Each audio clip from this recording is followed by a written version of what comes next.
Hey guys what's up, कैसे हैं आप लोग। दोस्तों, आज के इस लेक्चर में हम लोग रिवाइज करेंगे चैप्टर नंबर 2, जिसका नाम है चार्ज ऑफ जीएसटी। बहुत ही अच्छा चैप्टर है, इंपॉर्टेंट है आपके एग्जाम के लिए। शुरू करते हैं। सबसे पहले देखिए, आपको डेफिनेशन दिया हुआ है इंडिया का।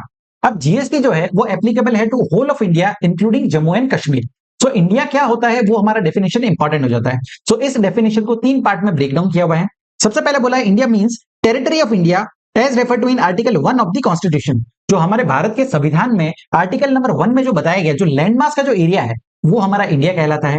दूसरी चीज, its territorial waters, sea bed and subsoil underlying such waters. मतलब देखिए, इंडिया के आसपास में जो वाटर्स है अप टू 200 नॉटिकल माइल्स तक जो एरिया है वो भी हमारा इंडिया का पार्ट ही माना जाता है। ठीक है, सो वो टेरिटोरियल वाटर्स भी इंडिया का ही कहलाएगा। एंड थर्ड पार्ट में बोला है the air space above its territory and territorial waters. So इसके ऊपर जो लैंडमास का एरिया है और जो टेरिटोरियल वाटर्स का एरिया है उसके अबाव में जो एयर स्पेस है वो भी हमारा इंडिया का पार्ट ही माना जाएगा। सो तीनों चीजें कवर होगी। हमारा यहाँ पर लैंडमास का एरिया कवर हो गया, दूसरी चीज हमारा यहाँ पर टेरिटोरियल वाटर्स कवर हो गया, एंड थर्ड हमारा एयर स्पेस भी यहाँ पर कवर कर दिया गया। ठीक है, सो अगर कोई सर्विसेज जो है, अगर आपने कोई फ्लाइट में कोई सर्विस ली तो व्यक्ति बोल सकता है ना, अगर सिर्फ यही होता कि आर्टिकल 1 में जो दिया हुआ है वही इंडिया है तो उस केस में उस पर जीएसटी लगता ही नहीं, इसलिए वो एरिया भी कवर कर लिया। अब किसी ने जो है क्रूज वगैरह लिया है, क्रूज का सर्विस लिया है और वो मुंबई से गोवा जा रहा है, अब वो तो टेरिटोरियल वाटर्स में जा रहा है तो उस पर तो जीएसटी लगेगा नहीं। इसलिए इस डेफिनेशन को इस तरह से डिजाइन किया गया है कि तीनों चीजें कवर हो जाए, जमीन भी कवर हो गई, पानी भी कवर हो गया और आसमान भी कवर हो गया। ठीक है,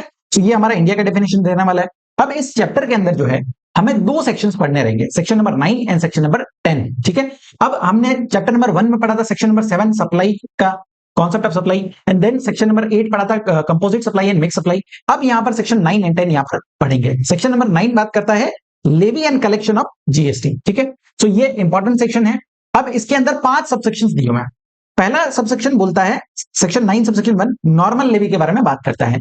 तो क्या बोला है, CGST shall be levied on all intrastate supplies of goods और सर्विसेज और both except on the supply of alcoholic liquor for human consumption and undenatured extra neutral alcohol or rectified spirit used for manufacturing of alcoholic liquor for human consumption on the value determined under section 15 and at such rate not exceeding 20%। अब देखो यहाँ पर क्या लिखा है, समझते हैं इसको। ठीक है, पहली चीज लिखा है सीजीएसटी शैल बी लेविड। तो सर सीजीएसटी क्यों लगेगा, इंट्रास्टेट सप्लाई पे तो दोनों लगते हैं, सीजीएसटी एंड एसजीएसटी।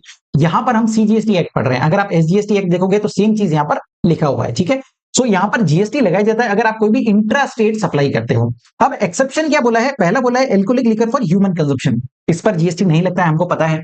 दूसरी चीज बोली है undenatured extra neutral oil and rectified spirit, जो कि यूज करने वाले हैं manufacturing of alcoholic liquor for human consumption में।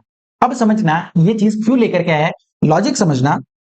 पहले क्या हो रहा था कि एल्कोहलिक लिकर अगर कुछ भी है उसका आप अगर सेल करते हो तो उस पर जीएसटी नहीं लगता है, मतलब अभी भी जो है उस पर वैट वगैरह ही लग रहा है। अब इसको बनाने के लिए, एल्कोहलिक लिकर को बनाने के लिए कुछ इनपुट्स लगते होंगे। ठीक है, अब कुछ इनपुट्स लगते हैं, अब उन इनपुट्स पे तो जीएसटी लगता है। अब जीएसटी पे करना पड़ेगा। जो जीएसटी आप अपनी इनवर्ड सप्लाईज पे पे करते हो उसका आपको क्रेडिट मिलता है और वो क्रेडिट का आप इस्तेमाल करते हो जब आप अपनी आउटवर्ड लाइबिलिटी को मीट करते हो। अब यहां पर आउटवर्ड लाइबिलिटी तो कुछ है ही नहीं, क्योंकि हमारा जीएसटी में इसको जो प्रोडक्ट है वो जीएसटी में है ही नहीं, है ना। तो यहां पर क्या हो रहा था, ये जो इनपुट जो जीएसटी पे कर रहे थे इनवर्ड सप्लाईज पे, उसका क्रेडिट यूज नहीं कर पा रहे थे, क्योंकि जीएसटी का क्रेडिट कभी भी आप वैट की लाइबिलिटी पे करने के लिए इस्तेमाल नहीं कर सकते। इसलिए क्या हो रहा था कि कॉस्ट बढ़ रही थी। तो ये जो भी मैन्युफैक्चरर्स थे alcoholic liquor for human consumption के, वो कई टाइम से जो है गवर्नमेंट से रिक्वेस्ट कर रहे थे कि आप हमारा या तो ये प्रोडक्ट जो है एल्कोहलिक लिकर जो है या तो इसको जीएसटी के दायरे में ले आओ, या फिर जो हमारा इनपुट्स जो है उसको भी जीएसटी के बाहर कर दो, ताकि क्या है कि हमारा जो वैट लगेगा जीएसटी के बाहर चला जाएगा तो वैट लगेगा, वैट का क्रेडिट जो है हम वैट की लाइबिलिटी को पे करते समय उसका इस्तेमाल कर पाएंगे। इसीलिए ये अमेंडमेंट लाया गया और यहां पर बोल दिया कि आपका जो इनपुट्स है जो यूज करने वाले manufacturing of alcoholic liquor for human consumption के लिए, वो भी जीएसटी के स्कोप से बाहर हो जाएगा। क्लियर है। अब जीएसटी लगेगा किस पे लगेगा, जो वैल्यू डिटरमाइन किया गया under section 15 of the CGST act, हमारा जो वैल्यू ऑफ सप्लाई का चैप्टर है वो जो वैल्यू बताएगा उस पर जीएसटी हम लोग लगाएंगे। रेट कितना बोला है, मैक्सिमम रेट बोला है 20%। अब ये रेट सीजीएसटी एक्ट के अंदर दिया हुआ है, अगर आप आईजीएसटी एक्ट देखोगे तो वो ये रेट जो है आपका 40% तक रेट हो सकता है मैक्सिमम। ठीक है, तो ये फर्स्ट हो गया हमारा नॉर्मल लेवी के बारे में। सेकंड दिया हुआ है सेक्शन नंबर 9 सबसेक्शन 2, ये बात करता है जीएसटी ऑन पेट्रोलियम प्रोडक्ट्स। ठीक है, so the central tax on the supply of petroleum crude, high speed diesel, motor spirit commonly known as petrol, natural gas and aviation turbine fuel. तो ये 5 petroleum products पे क्या बोला है, GST लगाया जाएगा with effect from such date as may be notified by the government on the recommendation of the council। so as of now इन पे GST नहीं लगता है, but at a future date यहां पर जीएसटी लगाया जा सकता है। सर रीजन क्या है, लॉजिक क्या है इसका, तो समझना, जब गवर्नमेंट ने सोचा कि हम जीएसटी लेकर के आते हैं, तो जीएसटी से पहले क्या था, वैट लगता था। स्टेट गवर्नमेंट जो थी वो वैट लगाती है और सेंट्रल गवर्नमेंट जो है वो सर्विस टैक्स लगाती थी। दोनों जो है अलग अलग चल रहे थे। अब उनको दोनों को मिल करके, मर्ज करके, इंटीग्रेट करके वन नेशन वन टैक्स लाना था। तो उन्होंने सारी सरकार को बोला कि देखो यार, आओ मिल करके हम एक ही टैक्स लगाते हैं। तो सरकार क्या बोलेगी कि देखो, अभी जो भी हम सेल करते हैं ना गुड्स का, उसका 100% रेवेन्यू हमें मिलता है। अब अगर हम जीएसटी में आ गए तो फिर 50% आप ले जाओगे, क्योंकि रेवेन्यू जो है 50% सेंट्रल गवर्नमेंट का होता है और 50% जो डेस्टिनेशन स्टेट होता है उसको मिलता है। तो अब हमारा तो रेवेन्यू आधा हो जाएगा। तो फिर सेंट्रल गवर्नमेंट क्या बोलती है कि देख यार, अभी जो है सर्विस पे पूरा टैक्स मुझे ही मिलता है 100%, लेकिन हम जीएसटी लाएंगे तो उसमें भी तो 50% आपको दूंगा ना। तो यहां पर क्या हो रहा है, दोनों इक्वल रहेंगे, है ना। आधा मेरा रहेगा, आधा आपका रहेगा। तो ऐसा मिल करके हम लोग एक टैक्सेशन सिस्टम लेकर के आते हैं।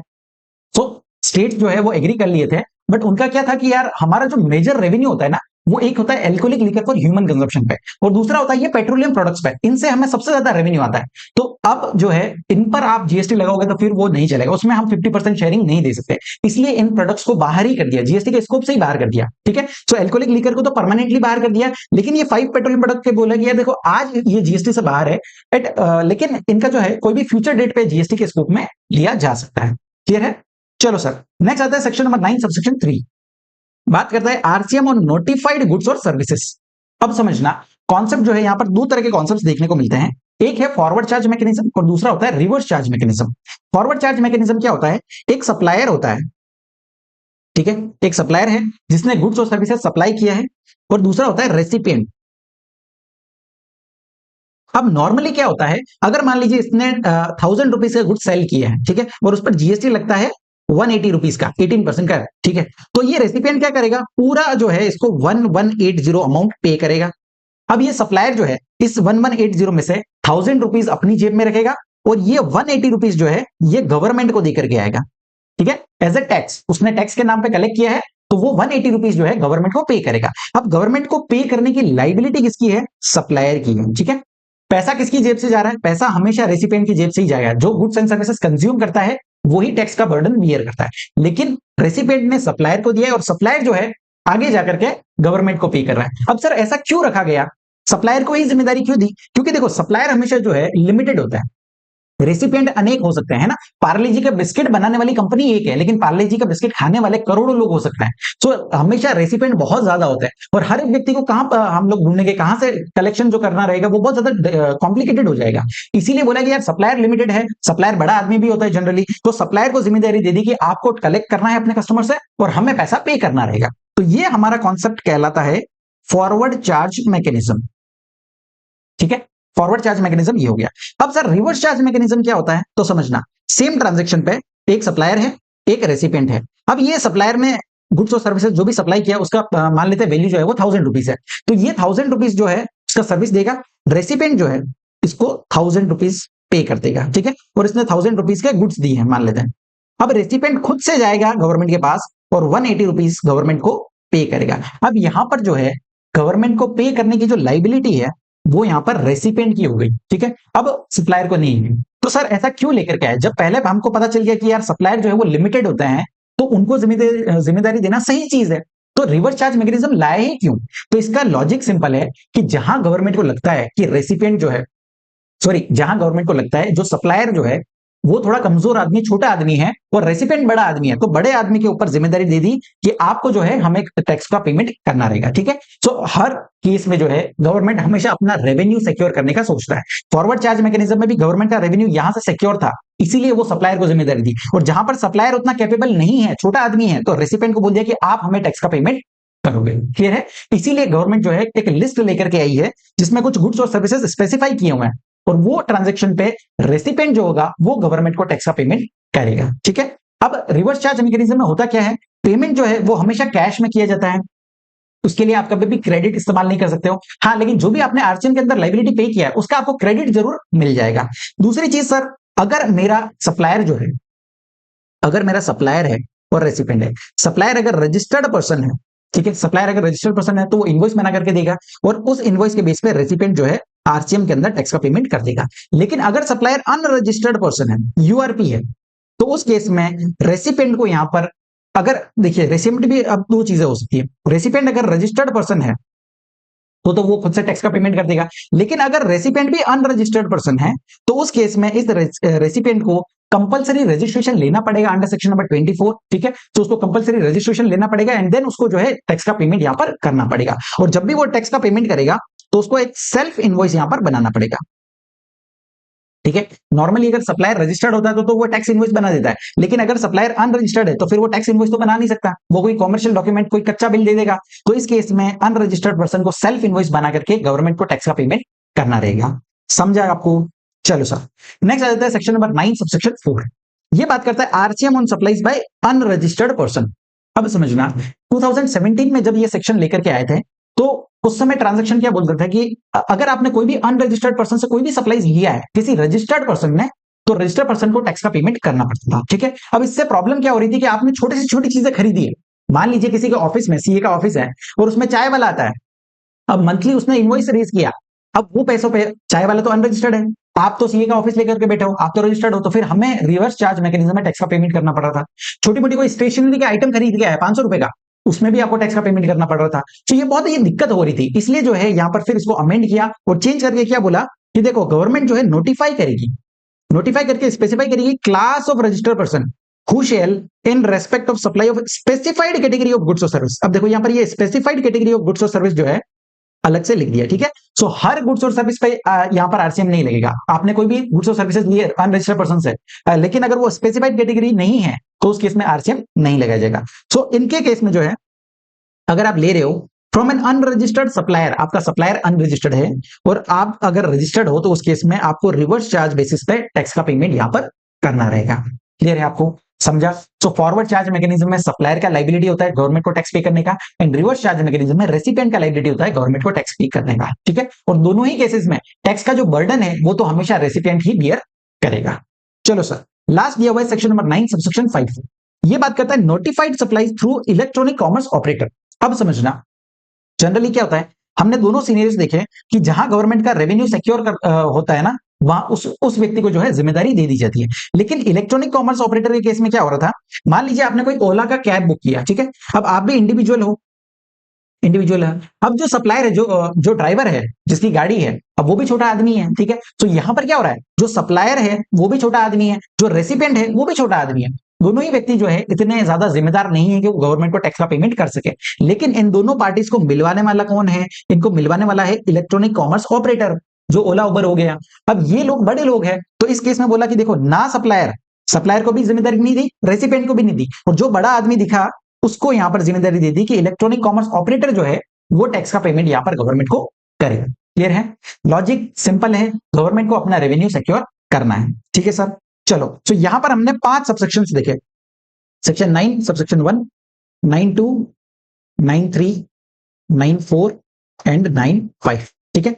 9(1) एंड 9(2) जो है वो फॉरवर्ड चार्ज मैकेनिज्म की बात करते हैं। अब 9(2) के अंदर जो 5 पेट्रोलियम प्रोडक्ट दिए गए, आज उन पर टैक्स नहीं लग रहा है, बट जब भी लगेगा फॉरवर्ड चार्ज मैकेनिज्म में ही लगाया जाएगा। देन 9(3) एंड 9(4) जो है वो हमारा रिवर्स चार्ज मैकेनिज्म की बात करता है। एंड 9(5) जो है वो बोलता है कि ना ही सप्लायर ना ही रेसिपिएंट, हमारा जो ईसीओ है वो यहां पर गवर्नमेंट को टैक्स का पेमेंट करेगा। क्लियर है सर? अब ये जो 9(5) सेक्शन है इसके रिलेटेड हमें एक चैप्टर भी दिया हुआ है, chapter number 12 electronic commerce transaction, वो हम वहां पर जाकर के डिटेल में यहां पर समझेंगे। क्लियर है? चलो सर, नेक्स्ट आ जाता है, कॉन्सेप्ट दिया हुआ है गुड्स इंपोर्टेड इनटू इंडिया। अब देखो, आपने कोई भी गुड्स इंपोर्ट किया है बाहर से, अगर आप कोई भी सर्विसेज इंपोर्ट करते हो तो उस पर जीएसटी लगता है। लेकिन अगर आप कोई भी गुड्स इंपोर्ट करते हो तो उस केस पे आपको कस्टम ड्यूटी पे करना पड़ता है, ठीक है। और कस्टम ड्यूटी जब पे करते हो उसी टाइम पे आपको जीएसटी का पेमेंट भी करना पड़ता है। अब होता क्या है, सप्लायर जो है, हम तो इंपोर्ट कर रहे हैं तो सप्लायर कहाँ है, आउटसाइड इंडिया, रेसिपिएंट कहाँ है, इन इंडिया। अब हम गुड्स को इंपोर्ट कर रहे हैं तो हम रेसिपिएंट को यहाँ पर जीएसटी का पेमेंट करना पड़ रहा है, तो क्या ये रिवर्स चार्ज मैकेनिज्म कहलाएगा? द आंसर इज नो, ये आरसीएम नहीं कहलाएगा। इवन तो रेसिपिएंट जो है वो इंडिया में गुड्स और सर्विसेज रिसीव करके, सॉरी गुड्स जब रिसीव कर रहा है तब वो टैक्स का पेमेंट कर रहा है, बट वो आरसीएम की कैटेगरी में नहीं आएगा, ठीक है। आरसीएम वाला कौन सा सेक्शन है, सेक्शन 9(3) एंड 9(4), ये दो ही केस में आरसीएम यहां पर लगाया जाएगा। Clear sir? अब सब जब भी आप जो है इंपोर्ट करते हो तो वो आपका इंटर स्टेट सप्लाईज कहलाएगा और अकॉर्डिंगली जो है आईजीएसटी यहां पर लगाया जाएगा। क्लियर है? चलो, नेक्स्ट आ जाते हैं supplies of goods taxable under reverse charge. अब देखिए, दोनों का लिस्ट दिया हुआ है, पहले गुड्स का लिस्ट देखते हैं फिर सर्विसेज का लिस्ट देखते हैं। सो इनके केस में जो है आपको ध्यान क्या रखना है, देखो मैं आपको बता देता हूं, जब भी आरसीएम का नोटिफिकेशन देख रहे हो तो आपको तीन चीजों का ध्यान रखना है। पहला, हु इज द सप्लायर, ठीक है, आपका जो सप्लायर है वो स्पेसिफाइड सप्लायर होना चाहिए, स्पेसिफाइड सप्लायर आपका होना चाहिए, ठीक है। दूसरा, क्या गुड्स और सर्विसेज दिए जा रहे हैं वो भी आपको ध्यान रखना है, गुड्स और सर्विसेज कौन से हैं। और तीसरा, रेसिपिएंट कौन है, ठीक है। तो तीनों ही चीजें स्पेसिफाई होनी चाहिए, सप्लायर भी हमारा जो बताया गया वही होना चाहिए, गुड्स और सर्विसेज भी वही होने चाहिए, और रेसिपिएंट भी हमारा स्पेसिफाइड यहां पर होना चाहिए। तीनों कंडीशंस अगर पे टिक होता है, तीनों कंडीशंस पे, तो उस केस में रेसिपिएंट यहां पर रिवर्स चार्ज मैकेनिज्म में टैक्स का पेमेंट करेगा। क्लियर है। जैसे आपको मैं एक एग्जांपल देता हूं कि मान लीजिए स्पॉन्सरशिप सर्विसेज है, अब स्पॉन्सरशिप सर्विस दी तो सप्लायर कौन होना चाहिए, any person other than body corporate. Services क्या होनी चाहिए, स्पॉन्सरशिप की। रेसिपिएंट कौन होना चाहिए, एनी बॉडी कॉर्पोरेट और partnership firm located in the taxable territory. So ये तीनों कंडीशंस पे अगर टिक आएगा तो ही आरसीएम लगाया जाएगा। तीन में से एक भी कंडीशन अगर फुलफिल नहीं हुई उस केस में फॉरवर्ड चार्ज मैकेनिज्म यहां पर लग जाएगा। क्लियर है। चलो सर, अब मैंने जो ये नोट्स तैयार किए हैं वो उसी तरह से बनाए गए हैं कि आपको तीनों चीजें क्लियरली समझ में आ जाए कि सप्लायर कौन है, रेसिपिएंट कौन है, और क्या गुड्स और सर्विसेज दिए गए हैं, ठीक है। तो गुड्स का लिस्ट यहां पर दिया हुआ है। सबसे पहले देखो, कैशू नट्स, नॉट शेल्ड और पेल्ड, बीडी रेपर लीव्स हो गया, टोबैको लीव्स हो गया, और रॉ कॉटन हो गया। ये चार प्रोडक्ट्स के केस में अगर सप्लायर आपका एग्रीकल्चरिस्ट है, ठीक है, जो किसान है, और जो रेसिपिएंट है वो रजिस्टर्ड पर्सन है, तो रजिस्टर्ड पर्सन बड़ा आदमी है यार, वो टैक्स का पेमेंट कर देगा, तो इसको बोल दिया कि आपको रिवर्स चार्ज मैकेनिज्म में टैक्स का पेमेंट करना रहेगा। नेक्स्ट चीज, ये फॉलोइंग असेंशियल ऑयल्स के नाम दिए हुए हैं, जैसे आपका पेपरमिंट हो गया, स्परमिंट हो गया, वाटरमिंट ऑयल हो गया। तो इनका कोई भी सप्लायर जो है वो अगर अनरजिस्टर्ड है और रेसिपिएंट जो है वो अगर रजिस्टर्ड पर्सन है, तो रेसिपिएंट को यहाँ पर टैक्स का पेमेंट करना रहेगा। नेक्स्ट चीज, सिल्क यार्न के केस में सप्लायर कौन होना चाहिए, any person who manufacture silk yarn from raw silk and silk worm cocoons for supply of silk yarn. तो कोई मैन्युफैक्चरर है जो सिल्क यार्न बनाता है और वो सर्विस दे रहा है किसी रजिस्टर्ड पर्सन को, तो RP will pay tax under reverse charge mechanism. Next, sale of lottery अगर है तो, और सप्लायर जो है वो गवर्नमेंट है, स्टेट गवर्नमेंट, यूनियन टेरिटरी और एनी लोकल अथॉरिटी, और रेसिपिएंट अगर जो लॉटरी डिस्ट्रीब्यूटर हो गया या सेलिंग एजेंट है, तो वो यहाँ पर आरसीएम में टैक्स का पेमेंट करेंगे। Next, used vehicles, seized and confiscated goods, old and used goods, और वेस्ट और स्क्रैप। अब देखिए गवर्नमेंट क्या करती है, अगर आपने कोई भी नॉन कंप्लाइंस किया तो आपके गुड्स वगैरह जो होते हैं या व्हीकल वगैरह होते हैं उसको कॉन्फिस्केट कर लेते हैं, फिर उसको क्या करते हैं, नॉर्मल मार्केट में सेल करते हैं। तो अगर गवर्नमेंट ने, सेंट्रल गवर्नमेंट हो गया excluding the ministry of railways, या फिर स्टेट गवर्नमेंट, यूनियन टेरिटरी और लोकल अथॉरिटी, इन्होंने जो है यूज्ड गुड्स जो है वो सेल किए हैं, और किसको किए हैं, किसी रजिस्टर्ड पर्सन को। गवर्नमेंट हमेशा रेस्पॉन्सिबिलिटी से भागता है, ठीक है, वो कभी खुद से टैक्स का पेमेंट नहीं करता, इसलिए वो क्या बोलते हैं कि अगर रजिस्टर्ड पर्सन ने किया है तो रजिस्टर्ड पर्सन जो है वो रिवर्स चार्ज में टैक्स का पेमेंट कर देगा। नेक्स्ट चीज, प्रायोरिटी सेक्टर लेंडिंग सर्टिफिकेट। अब ये कॉन्सेप्ट जो है हम सप्लाई चैप्टर में ऑलरेडी पढ़ चुके हैं, मैंने सप्लाई चैप्टर का रिवीजन वीडियो ऑलरेडी डाल दिया है, सो अगर आपने नहीं देखा है तो जाकर के वो देख सकते हो।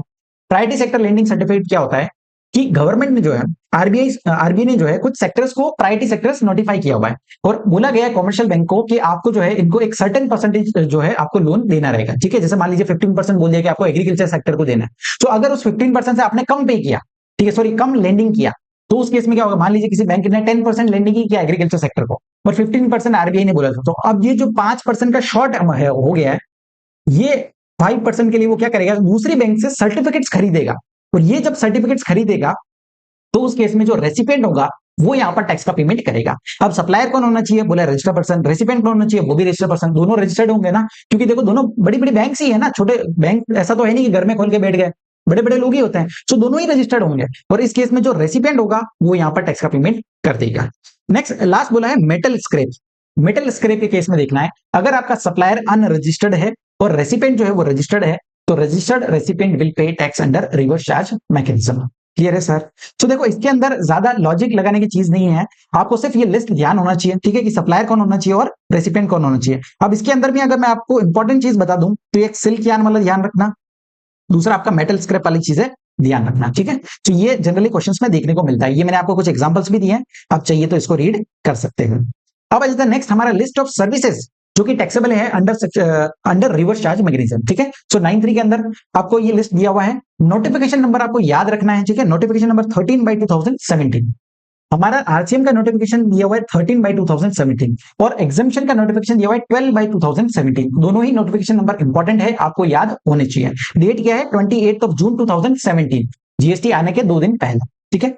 अब इसके अंदर काफी सारे सर्विसेज दिए हुए हैं, वन बाय वन सारी चीजें देखते हैं। सबसे पहला हमारे को दिया हुआ है गुड्स ट्रांसपोर्ट एजेंसी, ठीक है, बहुत ज्यादा इंपॉर्टेंट है, पूरा ध्यान मेरी तरफ रखना, बहुत अच्छे से हम इसको कवर करेंगे। ठीक है, तो पहली चीज जीटीए होता क्या है तो समझना। Goods transport agency means any person who provide services in relation to transportation of goods, जो सर्विस दे रहा है ट्रांसपोर्टेशन ऑफ गुड्स का by road and issues a consignment note. अब ये लाइन बहुत ज्यादा इंपॉर्टेंट है कि कंसाइनमेंट नोट इशू करता है। ठीक है, मतलब अगर कोई ट्रांसपोर्टर है जिसने कंसाइनमेंट नोट इशू नहीं किया तो वो जीटीए नहीं कहलाएगा और फिर वो यहाँ पर रिवर्स चार्ज मैकेनिज्म में कवर नहीं होगा। जैसे मैंने आपको कुछ एग्जांपल्स भी दिए हैं, आपका हॉर्स कार्ट हो गया, जैसे घोड़ा गाड़ी है, और ये इंडिविजुअल ट्रक या टेम्पो ऑपरेटर्स हो गए जो कंसाइनमेंट नोट इशू नहीं करते हैं, तो वो कभी भी जीटीए आपके नहीं कहलाएंगे। ठीक है, तो जीटीए कौन होता है हमने समझ लिया, जो ट्रांसपोर्टेशन का काम करता है। अब सर सप्लायर कौन होना चाहिए, जीटीए। सर्विस क्या होनी चाहिए, transportation of goods by road, road से लेकर के जा रहा है। अब रेसिपेंट कौन होना चाहिए, तो देखो 7 स्पेसिफाइड रेसिपेंट यहां पर दिए हुए हैं। ठीक है, कौन कौन से हैं, पहला बोला एनी फैक्ट्री जो कि रजिस्टर्ड है under factories act, any society registered under society act, any cooperative society, any registered person, any body corporate, any partnership firm whether registered or not, including association of persons, and any casual taxable person located in the taxable territory। तो ये 7 specified recipient हमें यहाँ पर दिए हुए, ठीक है। तो इनके केस में जो रेसिपेंट होगा वो यहाँ पर टैक्स का पेमेंट करेगा। अब समझना, कोई बॉडी कॉर्पोरेट है जो रजिस्टर्ड नहीं है जीएसटी के अंदर, फिर भी उसको रिवर्स चार्ज मैकेनिज्म में टैक्स का पेमेंट करना पड़ेगा, और रजिस्टर्ड नहीं है तो उसको रजिस्ट्रेशन लेना पड़ेगा कंपलसरीली। ठीक है, क्योंकि देखो यहां पर क्या बोला है, कोई सोसाइटी या फैक्ट्री है तो वो फैक्ट्रीज एक्ट के अंदर रजिस्टर्ड होनी चाहिए। ठीक है, कोई बॉडी कॉर्पोरेट है तो वो यहाँ पर रजिस्टर्ड होना चाहिए। तो समझना, जीएसटी के अंदर रजिस्टर होना जरूरी नहीं है, वो अपने रेस्पेक्टिव एक्ट के अंदर रजिस्ट्रेशन उनका होना चाहिए। क्लियर है, क्योंकि देखो इनके नाम से ही आपको पता चल जाएगा ये सारे बड़े लोग हैं, है ना। और जीटीए जो होता है, जो ट्रांसपोर्टर जो होता है, वो जनरली छोटा आदमी होता है, तो जिम्मेदारी जो है वो शिफ्ट कर दी, रिस्पॉन्सिबिलिटी इन 7 बड़े लोगों को दे दी गई। क्लियर है, लेकिन समझना आरसीएम के प्रोविजंस कब नहीं लगेंगे, तो यहां पर जीटीए को जो है 2 तरह के ऑप्शंस दिए हुए हैं। ठीक है, तो समझना जीटीए को 2 तरह के ऑप्शंस दिए हैं। पहला बोला है कि या तो आप फॉरवर्ड चार्ज मैकेनिज्म में खुद ही टैक्स पे कर दो, या फिर रिवर्स चार्ज मैकेनिज्म में अगर स्पेसिफाइड रेसिपेंट है तो वो टैक्स का पेमेंट कर देंगे। ठीक है, तो अगर समझना, अगर जीटीए ने रजिस्ट्रेशन लिया हुआ है और उसने एक्सरसाइज किया option to pay tax under forward charge mechanism, उसने ऑप्शन ऑप्ट किया है, and GTA has issued a tax invoice to the recipient charging GST at the applicable rates and has made the prescribed declaration on such invoice issued by him, तो उस case में reverse charge mechanism के provisions यहां पर नहीं लगाए जाएंगे। ठीक है सर, तो अब समझना जीटीए के पास जो है गवर्नमेंट ने 2 तरह के ऑप्शंस दिए हैं। पहला किया बोला है कि आप जो है या तो 12% की रेट से टैक्स पे कर दो खुद ही, या फिर 5% की रेट से अगर आप टैक्स पे करते हो तो हम आपको आईटीसी नहीं देंगे। सो 2 रेट्स यहां पर दे दी। अब 2 रेट्स देने के पीछे लॉजिक क्या है, लॉजिक समझना। देखो अब जीटीए जो होता है ना, जीटीए का मेजर इनवर्ड सप्लाईज क्या होता है समझना, क्या खर्चा होता है। अगर आप खुद ट्रांसपोर्टर हो तो आपका क्या खर्चा होगा, मेजर जो खर्चा होता है वो होता है पेट्रोल और डीजल का। अब पेट्रोल डीजल पे तो जीएसटी लगता नहीं है ना, तो इसलिए क्या हो रहा था कि उनको जो भी टैक्सेस लगते हैं उसका क्रेडिट मिलता नहीं है। आईटीसी तो ले नहीं सकते जीएसटी के अंदर, सो इनपुट्स पे जीएसटी का क्रेडिट मिलता नहीं है। और आउटवर्ड सप्लाईज पे आप बोल रहे हो कि 12% की रेट से टैक्स पे कर दो, तो हमारे को तो आईटीसी का कोई मतलब निकला नहीं ना, क्योंकि क्रेडिट तो मिलता ही नहीं है, पेट्रोल डीजल पे आईटीसी मिलता नहीं है। इसलिए इनको एक और ऑप्शन दे दिया, बोला कि देखो आप चाहो तो 5% की रेट से टैक्स पे कर सकते हो, और इस केस में जो है आपको किसी भी तरह का आईटीसी नहीं दिया जाएगा, और अगर 12% की रेट से टैक्स पे करोगे तो आपको आईटीसी भी मिल जाएगा। सो आप अपने बिजनेस के अकॉर्डिंगली देख लो कि आपको कौन सा ज्यादा फिजिबल है। ठीक है, तो अगर आपको लगता है कि मेरे पास सफिशिएंट आईटीसी है तो 12% का ऑप्शन ऑप्ट करो, लेकिन अगर आपको लगता है कि मेरा कोई आईटीसी नहीं है, पेट्रोल डीजल का ही खर्चा है मेजरली, तो उस केस में आपको आईटीसी कुछ भी प्रोवाइड नहीं किया जाएगा। क्लियर हो आपको, चलो सर नेक्स्ट रेट दिया हुआ है मैंने, सॉरी यहाँ पर बताया गया है tax rates applicable to GTA services where recipient is one of the specified recipient. Specified recipient कौन सा है, जो हमने यहाँ पर 7 लोग देखे हैं। ठीक है, तो अगर ये स्पेसिफाइड रेसिपेंट है तो आपको देखना है कि 2 ऑप्शंस है। अगर जीटीए एक्सरसाइज ऑप्शन जो है वो एक्सरसाइज करता है कि मैं फॉरवर्ड चार्ज में टैक्स का पेमेंट करूंगा, तो 2 रेट्स हो सकते हैं, 12% with ITC and 5% without ITC. और अगर जीटीए एक्सरसाइज नहीं करता ऑप्शन, उस केस में रेसिपेंट को जो है यहाँ पर टैक्स का पेमेंट करना पड़ेगा, और उस केस में एक ही रेट दिया है 5% विदाउट आईटीसी। क्लियर है, लेकिन समझना अगर ये 7 स्पेसिफाइड रेसिपेंट नहीं है, इनके अलावा कोई और व्यक्ति है, जैसे कोई अनरजिस्टर्ड पर्सन हो गया, तो उस केस में क्या होगा, ये सर्विसेज जो है आपकी एग्जेम्प्ट हो जाएगी। ठीक है, ये सर्विसेज एग्जेम्प्ट कर दी गई है। नेक्स्ट चीज, ये जो 5% without ITC and 12% with ITC जो दिया है कॉन्सेप्ट, ये जीटीए के लिए जो रेसिपेंट होगा ना उसको तो हर केस में आईटीसी मिलेगा, ठीक है, चाहे 12% की रेट लगे या 5% की रेट लगे, जो रेसिपेंट है उसको हमेशा आईटीसी मिलेगा। ये जो रेट्स विदाउट आईटीसी वाला जो कॉन्सेप्ट है वो जीटीए के लिए, कि आप अपनी इनवर्ट सप्लाईज पे आईटीसी नहीं ले पाओगे। अब रेसिपेंट ऑफ जीटीए सर्विस क्या होता है, तो समझना, जो व्यक्ति अल्टीमेटली पैसा पे करता है, जो फ्रेट पे करता है, वो रेसिपेंट माना जाएगा। अब सर आपको एक कंफ्यूजन हो सकता है कि मान लीजिए एक सप्लायर है, ठीक है, एक सप्लायर है और एक रेसिपेंट है। अब सप्लायर का जो टर्म्स था ना सेल करने का, वो ये था कि हम आपको गुड्स देंगे बट आपको फैक्ट्री के गेट पर आकर के लेकर के जाना, ठीक है। लेकिन रेसिपेंट जो है वो कहीं और स्टेट में, मान लेते राजस्थान में है, और सप्लायर जो है वो हमारा महाराष्ट्र में बैठा हुआ है। तो रेसिपेंट ने रिक्वेस्ट किया सप्लायर से कि आप एक काम कीजिए कि इसको जो है ट्रांसपोर्ट करके हमारे यहाँ भेज दीजिए, जो भी ट्रांसपोर्टेशन का खर्चा होगा वो हम पे कर देंगे, ठीक है। जब वो गुड्स हमें डिलीवर होंगे तो हम आपको पे कर, सॉरी, जो भी डिलीवरी वाला होगा, ट्रांसपोर्ट जो जीटीए होगा, उसको हम पे कर देंगे। अब इस केस में समझना, ट्रांसपोर्टेशन अरेंज किसने किया है, ये सप्लायर ने अरेंज करके दिया है, लेकिन पैसा पे किसने किया है, इस रेसिपेंट ने। अब इस केस में हमारा जीटीए का रेसिपेंट कौन होगा, the person who ultimately page tax, sorry, the person who ultimately page freight और अमाउंट, ठीक है। तो इस केस में जो है हमारा रेसिपेंट जो है जीटीए का अमाउंट पे कर रहा है, तो यही रेसिपेंट कहलाएगा, इवन दो सप्लायर ने अरेंज करके दिया है। क्लियर हो आपको? तो ये डेफिनेशन आप यहां पर देख सकते हो। चलो नेक्स्ट, हमने कुछ की पॉइंट्स आपको दिए हुए हैं। पहली चीज, रेस्ट्रिक्शन जो है आईटीसी का वो सप्लायर पे रहेगा, ना कि रेसिपेंट पे, ठीक है। रेसिपेंट हमेशा जो है आईटीसी ले सकता है। दूसरी चीज, अगर क्वेश्चन में जो है आपको स्पेसिफिकली नहीं दिया हो तो आपको ऑलवेज जो है रिवर्स चार्ज मैकेनिज्म अज्यूम करना है और 5% की रेट से आरसीएम में टैक्स का पेमेंट करना रहेगा। लेकिन अगर क्वेश्चन स्पेसिफिकली बोलता है कि सप्लायर ने ऑप्ट किया ऑप्शन ऑफ फॉरवर्ड चार्ज, उस केस में आपको 12% की रेट से टैक्स का पेमेंट करना रहेगा। क्लियर है? नेक्स्ट चीज, अगर सर्विसेज दी गई जीटीए के द्वारा किसी अनरजिस्टर्ड पर्सन को या फिर किसी अनरजिस्टर्ड कैजुअल टैक्सेबल पर्सन को, तो वो एग्जाम्प्ट होती है। ये सेम चीज हम एग्जाम्पशन चैप्टर में भी पढ़ेंगे।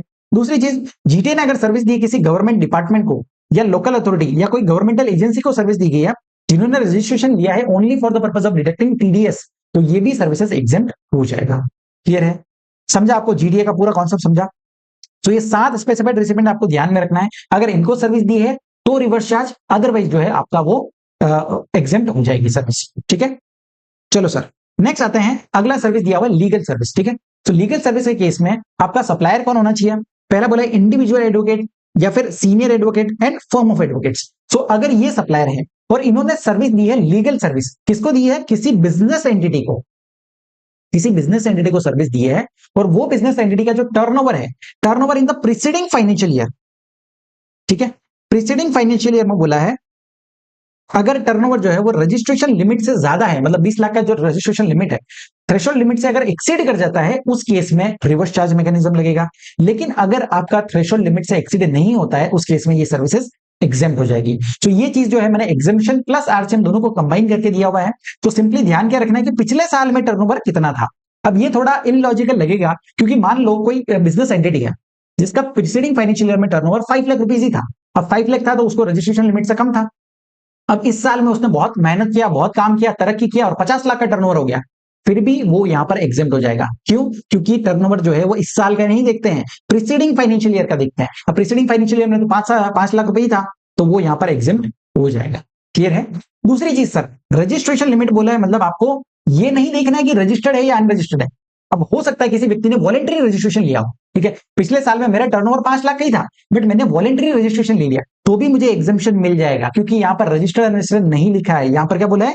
रजिस्ट्रेशन लिमिट से टर्नओवर एक्सीड होना चाहिए, मतलब 20 लाख से अगर एक्सीड कर रहा है तो यहाँ पर रिवर्स चार्ज मैकेनिज्म लगाया जाएगा। क्लियर हुआ आपको? चलो नेक्स्ट दिया हुआ है आर्बिट्रल ट्रिब्यूनल। अगर आर्बिट्रल ट्रिब्यूनल सर्विस दिया है और किसी बिजनेस एंटिटी को दिया है जिसका turnover in the preceding financial year exceeds the registration limit, तो उस केस में वो सर्विसेज रिवर्स चार्ज मैकेनिज्म में कवर होगी, अदरवाइज जो है वो सर्विसेज एग्जेम्प्ट हो जाएगा। क्लियर है? अब लीगल सर्विसेज क्या होता है? तो देखो डेफिनेशन भी दिया हुआ है। Legal service means any services provided in relation to advice, consultancy और assistance in any branch of law in any manner and includes a representational services. मतलब आपने अपने क्लाइंट को रिप्रेजेंट भी अगर किया है ना, तो वो भी आपका लीगल सर्विसेज में कवर हो जाएगा। ठीक है, तो जनरली क्या होता है, क्लाइंट्स को रिप्रेजेंट करते हैं एडवोकेट्स वगैरह, तो वो हमारा लीगल सर्विस में कवर हो जाएगा। नेक्स्ट चीज दिया हुआ है स्पॉन्सरशिप सर्विसेज। अब इसके केस में देखना है सप्लायर कौन होना चाहिए। तो ये इस आपके अटेम्प्ट के लिए अमेंडमेंट भी है। Supplier should be any person other than body corporate. ठीक है, पहले सिर्फ एनी पर्सन था, बट अब बोल दिया कि अगर कोई बॉडी कॉर्पोरेट है तो वो बड़े लोग हैं यार, बड़े लोग यहाँ पर टैक्स का पेमेंट कर सकते हैं। इसलिए अगर सप्लायर जो है वो अदर देन बॉडी कॉर्पोरेट है, तो आपको देखना है कि रेसिपेंट कौन है। अगर रेसिपेंट बॉडी कॉर्पोरेट है या पार्टनरशिप फर्म है जो कि लोकेटेड है इन द टैक्सेबल टेरिटरी, तो इस केस में ये जो बड़े लोग हैं ये आप यहां पर रिवर्स चार्ज मैकेनिज्म में टैक्स का पेमेंट कर देंगे। क्लियर है, समझा आपको? चलो नेक्स्ट दिया हुआ है सर्विसेज सप्लाइड बाय गवर्नमेंट। अब देखो गवर्नमेंट की सर्विसेज बहुत ज्यादा इंपॉर्टेंट है, पूरा ध्यान इधर रखना। अगर कोई भी सेंट्रल गवर्नमेंट या स्टेट गवर्नमेंट या यूनियन टेरिटरी और लोकल अथॉरिटी इन्होंने सर्विस दी है किसी बिजनेस एंटिटी को, तो ये चाहते हैं कि business entity reverse charge mechanism में टैक्स का पेमेंट करें। ठीक है, गवर्नमेंट हमेशा बचने का रखती है, सो बिजनेस एंटिटी को बोल दिया कि आपको रिवर्स चार्ज मैकेनिज्म में टैक्स का पेमेंट करना रहेगा। लेकिन इसके कुछ एक्सक्लूजन दिए हुए हैं। पहला बोला है रेंटिंग ऑफ इमोबल प्रॉपर्टी, मतलब अगर गवर्नमेंट ने जो है सर्विसेज दिया है रेंटिंग ऑफ इमोबल प्रॉपर्टी का, तो उसके रिलेटेड यहाँ पर अलग से जो है एक एंट्री दिया हुआ है। ठीक है, सो अभी के लिए आपको क्या मानना है कि वो यहाँ पर एक्सक्लूड करना है। ठीक है, उसमें आरसीएम नहीं लेगा। दूसरी चीज बोला है स्पेसिफाइड सर्विसेज। अब 3 स्पेसिफाइड सर्विस दिया हुआ है। पहला बोला है services by the department of post and the ministry of railways, हमारा इंडियन रेलवे हो गया। दूसरा services in relation to aircraft और अ वेसल इनसाइड और outside the precincts of a port और एन एयरपोर्ट। एंड थर्ड दिया हुआ है ट्रांसपोर्टेशन ऑफ गुड्स और पैसेंजर्स। तो समझना इन 3 चीजों के केस में बोला है कि आपको फॉरवर्ड चार्ज मैकेनिज्म में टैक्स का पेमेंट करना रहेगा। ठीक है, इसमें आपको एग्जम्पशन भी नहीं मिलता है, ये फॉरवर्ड चार्ज मैकेनिज्म में टैक्स का पेमेंट करना रहेगा। अब सर इसमें एग्जम्पशन क्यों नहीं दिया? ठीक है, एग्जम्पशन क्यों नहीं दिया? क्योंकि देखो मैं आपको एग्जम्पशन चैप्टर की भी दिखाता हुआ चलता हूं। एग्जम्पशन चैप्टर के अंदर हमने जैसे लीगल सर्विसेज देखा। ठीक है, तो लीगल सर्विसेज में मैंने सेम चीज यहां पर दिया हुआ है। अगर ये इंडिविजुअल एडवोकेट हो गया, पार्टनर हो गया, सॉरी सीनियर एडवोकेट हो गया या पार्टनरशिप फॉर्म ऑफ एडवोकेट्स हो गए, इन्होंने सर्विस दिया है किसी बिजनेस एंटिटी को और उसका टर्नओवर एक्सीड करता है तो आरसीएम अदरवाइज एग्जिम। और इसके अलावा किसी और व्यक्ति को दिया है, जैसे गवर्नमेंट हो गई या किसी और व्यक्ति को दिया है, तो वो हमेशा एग्जिम हो जाएगा। क्लियर है? नेक्स्ट चीज हमारा जो गवर्नमेंट वाला सर्विस है। ठीक है, सो देखो गवर्नमेंट से रिलेटेड यहां पर एंट्री नंबर 6 दिया हुआ है। एंट्री नंबर 6 क्या बोलता है?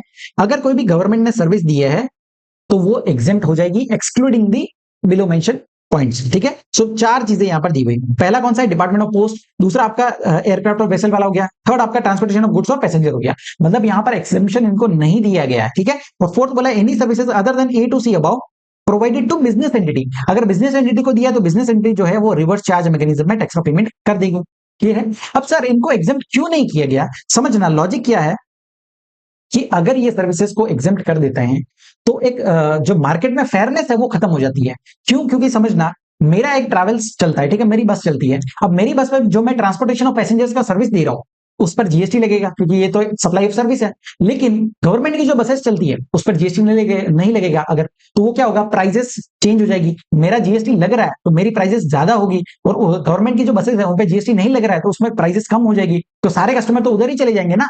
तो फिर गवर्नमेंट बोलती है कि अगर आपको जो है हमसे टैक्स भी चाहिए, ठीक है, और आप हमको बिजनेस भी नहीं करने दे रहे हो तो ये तो गलत हो रहा है। इसलिए गवर्नमेंट ने बोला कि देखो इक्वल रखते हैं। ठीक है, हम भी टैक्स लगाएंगे और आप भी टैक्स लगाओ, दोनों इक्वल रखते हैं। फिर कस्टमर डिसाइड करेगा कि उसको कौन सी बस में बैठना रहेगा। तो इसीलिए ये सर्विसेज ऐसी हैं जिनमें कंपटीशन बना रहे, एक फेयरनेस रहे मार्केट में, इसीलिए इनको फॉरवर्ड चार्ज मैकेनिज्म में रखा गया। ठीक है, जैसे हमारे डिपार्टमेंट ऑफ पोस्ट हो गया। अब आप कुछ कुरियर वगैरह करवा रहे हो उस पर भी जीएसटी लगता है और पोस्ट वगैरह करवाओगे उसमें भी जीएसटी लगता है। लेकिन अब आप कस्टमर को डिसाइड करना है कि भैया आपको कौन सा सर्विस लेना है। अब कुरियर एजेंसी जो प्राइवेट प्लेयर्स होते हैं वो थोड़ा फास्ट सर्विस देते हैं, ट्रैकिंग वगैरह देते हैं, उसमें ज्यादा मदद होती है, इसलिए लोग जो है वो वाला ऑप्ट करते हैं। लेकिन अगर आपको चाहिए डिपार्टमेंट ऑफ पोस्ट जो है हमारा उससे सर्विसेज लेनी तो वो भी ले सकते हो। ठीक है, क्योंकि टैक्सेस जो है वो दोनों में लगते हैं।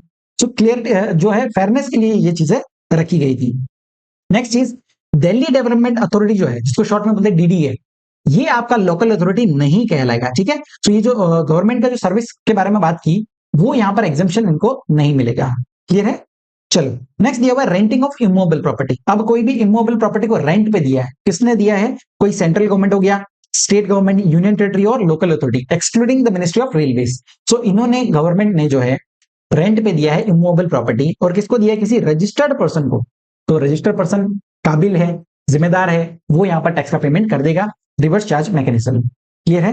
नेक्स्ट दिया हुआ है रेंटिंग ऑफ रेसिडेंशियल ड्वेलिंग। अब रेसिडेंशियल ड्वेलिंग क्या होता है? जो रहने के लिए बनाया गया घर होता है। ठीक है, जैसे कोई फ्लैट वगैरह हो गया जहां पर लोग रह सकते हैं, उसका जो पर्पज है वो रेसिडेंशियल है, कॉमर्शियल नहीं। जैसे शॉप्स वगैरह, ऑफिस वगैरह, वो यहां पर कवर नहीं होता है। तो रेंट पे दिया है रेसिडेंशियल ड्वेलिंग। किसने दिया है? एनी पर्सन, मतलब किसी भी व्यक्ति ने रेंट पे दिया है रेसिडेंशियल ड्वेलिंग। और किसी रेसिडेंट जो है वो अगर वो रजिस्टर्ड पर्सन है तो registered person will pay tax under reverse charge mechanism. लेकिन इससे रिलेटेड एग्जेम्पशन भी दिया हुआ है, वो हम आगे चल करके देखेंगे। तो अभी के लिए क्या ध्यान रखना है कि अगर रेंट पे दिया है रेसिडेंशियल ड्वेलिंग और किसी रजिस्टर्ड पर्सन को दिया है तो registered person will pay tax under reverse charge mechanism. Next चीज दिया हुआ है renting of any immovable property other than residential during. Other than residential during मतलब क्या हो गया, कोई कॉमर्शियल प्रॉपर्टी आपने रेंट पे दी, कोई शॉप हो गया, कोई ऑफिस हो गया, उसको अगर रेंट पे दिया है तो देखना है सप्लायर अगर अनरजिस्टर्ड पर्सन है और रेसिडेंट जो है वो अगर रजिस्टर्ड पर्सन है अदर देन अ कंपोजिशन सप्लायर, तो इस केस में रजिस्टर्ड पर्सन को टैक्स का पेमेंट यहां पर करना रहेगा। ठीक है, पहले सिर्फ रजिस्टर्ड पर्सन लिखा था, लेकिन ये आपके अटेम्प्ट के लिए अमेंडमेंट लाया गया है और कंपोजिशन सप्लायर को भी इससे बाहर निकाला गया, क्योंकि कंपोजिशन सप्लायर क्या है, वो नाम के रजिस्टर्ड है, ठीक है, बट उनके कोई भी लक्षण ऐसा है नहीं रजिस्टर्ड वाले, क्योंकि वो तो सिर्फ एक स्पेसिफाइड रेट पे टैक्स का पेमेंट कर देते हैं, है ना, तो उनको भी यहाँ पर एक्सक्लूड कर दिया। सो सिंपली कोई अनरजिस्टर्ड पर्सन ने रेंट पे दिया है कॉमर्शियल प्रॉपर्टी और अगर रेसिपेंट रजिस्टर्ड है तो वो यहाँ पर गवर्नमेंट को टैक्स का पेमेंट करेगा। क्लियर है। अब ये जो भी रेंटिंग के रिलेटेड हमने देखा, इमोबल प्रॉपर्टी आपका रेसिडेंशियल ड्यूलिंग हो गया, उसका कॉमर्शियल यूज कर रहे हो, रेसिडेंशियल यूज कर रहे हो, तो एग्जम्पशन प्लस आरसीएम दोनों को मिला करके मैंने यहाँ पर समरी दिया हुआ है। जस्ट ये समरी आपको ध्यान में रखना है, आपको सारी चीजें जो है क्लियर हो जाएगी। ठीक है, सो सर्विस क्या दे रहे हैं, रेंटिंग ऑफ रेसिडेंशियल ड्वेलिंग। अब देखो उसका यूज कैसे करने वाले, कई बार क्या होता है कि रेसिडेंशियल ड्वेलिंग होती है, फ्लैट वगैरह है, लेकिन हम उसका कॉमर्शियल यूज कर रहे हैं, हमने उस फ्लैट में ही घर में ही क्या किया, हमारा ऑफिस खोल दिया, ठीक है, ऑफिस खोल लिया, वहां से ही हम सर्विसेज दे रहे हैं, तो वो नहीं होना चाहिए। तो अगर कोई कॉमर्शियल यूज कर रहे हो आप उसका, तो उस केस में वो फॉरवर्ड चार्ज मैकेनिज्म में सप्लायर ही टैक्स का पेमेंट करेगा। लेकिन अगर रेंटिंग ऑफ रेसिडेंशियल ड्वेलिंग है और उसका जो इस्तेमाल है वो भी आप रेसिडेंशियल यूज के लिए करने वाले हो, तो फिर देखो रेसिपेंट क्या है, रजिस्टर्ड है या अनरजिस्टर्ड है। अगर रेसिपेंट अनरजिस्टर्ड है तो एग्जेम्प्ट हो जाएगी वो सर्विस, ठीक है, क्योंकि किसी को घर दे रहे हो यार रहने के लिए, मतलब उसकी जरूरत है ना, घर तो छत तो सबको चाहिए होती है, तो इसीलिए जो है जरूरत है उसलिए एग्जेम्प्ट कर दिया गया। लेकिन सर अगर रेसिपेंट रजिस्टर्ड पर्सन है तो फिर अगेन देखो क्या वो अपने पर्सनल पर्पस में ले रहा है क्या, ठीक है, क्या अगर वो अपने पर्सनल पर्पस में प्राइवेट कैपेसिटी में अगर वो ले रहा है, ठीक है, तो उस केस में वो एग्जेम्प्ट हो जाएगा। लेकिन अगर वो अपने बिजनेस के लिए ले रहा है, मान लीजिए उसका कोई गेस्ट हाउस वगैरह बनाना है, उसको जो भी डायरेक्टर्स वगैरह आते हैं या ऑडिटर्स आते हैं उनके रुकने के लिए व्यवस्था करनी है, तो उस केस में रिवर्स चार्ज मैकेनिज्म में जो रेसिपिएंट होगा वही यहाँ पर टैक्स का पेमेंट करेगा। क्लियर है, समझा आपको। सो एग्जम्पशन प्लस आरसीएम दोनों को मिक्स करके हमने यहाँ पर अंडरस्टैंडिंग ले लिया। चलो सर नेक्स्ट आते हैं services supplied by any person by way of transfer of development right or floor space index including additional FSI for construction of a project by a promoter। अब समझना, कोई भी पर्सन है, एनी पर्सन जो एक land owner हो सकता है, उसने अपना डेवलपमेंट राइट किसी को दिया है या फिर अपना फ्लोर स्पेस इंडेक्स दिया है for construction of a project, ठीक है, तो उस केस में जिस व्यक्ति को ये राइट्स ट्रांसफर किए गए, जो प्रमोटर है, वो यहाँ पर रिवर्स चार्ज मैकेनिज्म में टैक्स का पेमेंट करेगा। नेक्स्ट चीज, अगर कोई लॉन्ग टर्म लीज पे लैंड दिया गया, अब लॉन्ग टर्म लीज क्या होती है, जो 30 ईयर्स या अबाउ के लिए होती है, तो अगर लैंड दिया गया लीज पे और अगेंस्ट जो कंसिडरेशन है ना वो एक अपफ्रंट अमाउंट में है या फिर उसका कोई भी नाम हो सकता है, जैसे प्रीमियम हो गया, सलामी को हो गया, कॉस्ट हो गया, प्राइस, डेवलपमेंट चार्जेस, किसी भी नाम से आपने जो है एक अपफ्रंट अमाउंट लिया है और वो जो आपने लीज पे दिया है वो किस लिए है, for construction of a project by a promoter, तो इस केस में भी सेम प्रमोटर जो है वो रिवर्स चार्ज मैकेनिज्म में टैक्स का पेमेंट करेगा। क्लियर है। चलो नेक्स्ट दिया हुआ है डायरेक्टर से रिलेटेड। अब ये चीज बहुत ज्यादा इंपॉर्टेंट है, ये एंट्री को अच्छे से समझना, ठीक है, समझना। अगर कोई डायरेक्टर है जो अपनी कंपनी को या बॉडी कॉर्पोरेट को सर्विस दे रहा है, तो बॉडी कॉर्पोरेट और कंपनी जो है वो बड़े लोग हैं, तो वो रिवर्स चार्ज मैकेनिज्म में टैक्स का पेमेंट करेंगे। लेकिन आरसीएम की एप्लीकेबिलिटी देखने के लिए हमें दो सिनेरियोज हो सकते। पहली चीज, अगर डायरेक्टर जो है वो एम्प्लॉई है, मतलब मान लीजिए वो एग्जीक्यूटिव डायरेक्टर है या होल टाइम डायरेक्टर है और उसका जो टीडीएस डिडक्ट होता है वो under section 192 of the income tax होता है, उस केस में ये सप्लाई जो है हमारा नेगेटिव लिस्ट में कवर हो जाएगी, शेड्यूल 3 पैरा 1 के अंदर कवर होगा और इस पर जीएसटी नहीं लगाया जाएगा, क्योंकि वो एक एम्प्लॉय ने अपने एम्प्लॉयर को सर्विस दी है in the course of in relation to his employment, तो वहां पर नेगेटिव लिस्ट में कवर हो जाएगा। लेकिन समझना, अगर डायरेक्टर जो है वो एम्प्लॉय नहीं है, मतलब वो नॉन एग्जीक्यूटिव डायरेक्टर हो गया या इंडिपेंडेंट डायरेक्टर हो गया और उसका टीडीएस जो डिडक्ट होता है, जो सर्विसेज उसने दिया है कंपनी को, तो कंपनी उसको पे करेगी। अब जब पेमेंट करी, जब टीडीएस डिडक्ट किया है वो अगर 194 जे के अंदर डिडक्ट किया गया है, उस केस में वो सर्विसेज टैक्सेबल होगी और रिवर्स चार्ज मैकेनिज्म में वो कंपनी या बॉडी कॉर्पोरेट को टैक्स का पेमेंट करना रहेगा। क्लियर है। तो ये दो सिनेरियोज आपको ध्यान में रखने हैं। लेकिन समझना, अगर डायरेक्टर ने कोई ऐसी सर्विस दी है जो अपनी पर्सनल कैपेसिटी में या प्राइवेट कैपेसिटी में दिया गया, जैसे उसका खुद का जो ऑफिस है, उसके खुद कोई भी इमोबल प्रॉपर्टी जो उसने रेंट पे दी है कंपनी को, ठीक है, अब ये जो सर्विस दी गई वो उसके डायरेक्टरशिप में नहीं दी गई है, वो एक अलग से प्राइवेट या पर्सनल कैपेसिटी में दी गई है, तो इस केस में रिवर्स चार्ज मैकेनिज्म के प्रोविजंस नहीं लगाए जाएंगे। क्लियर है।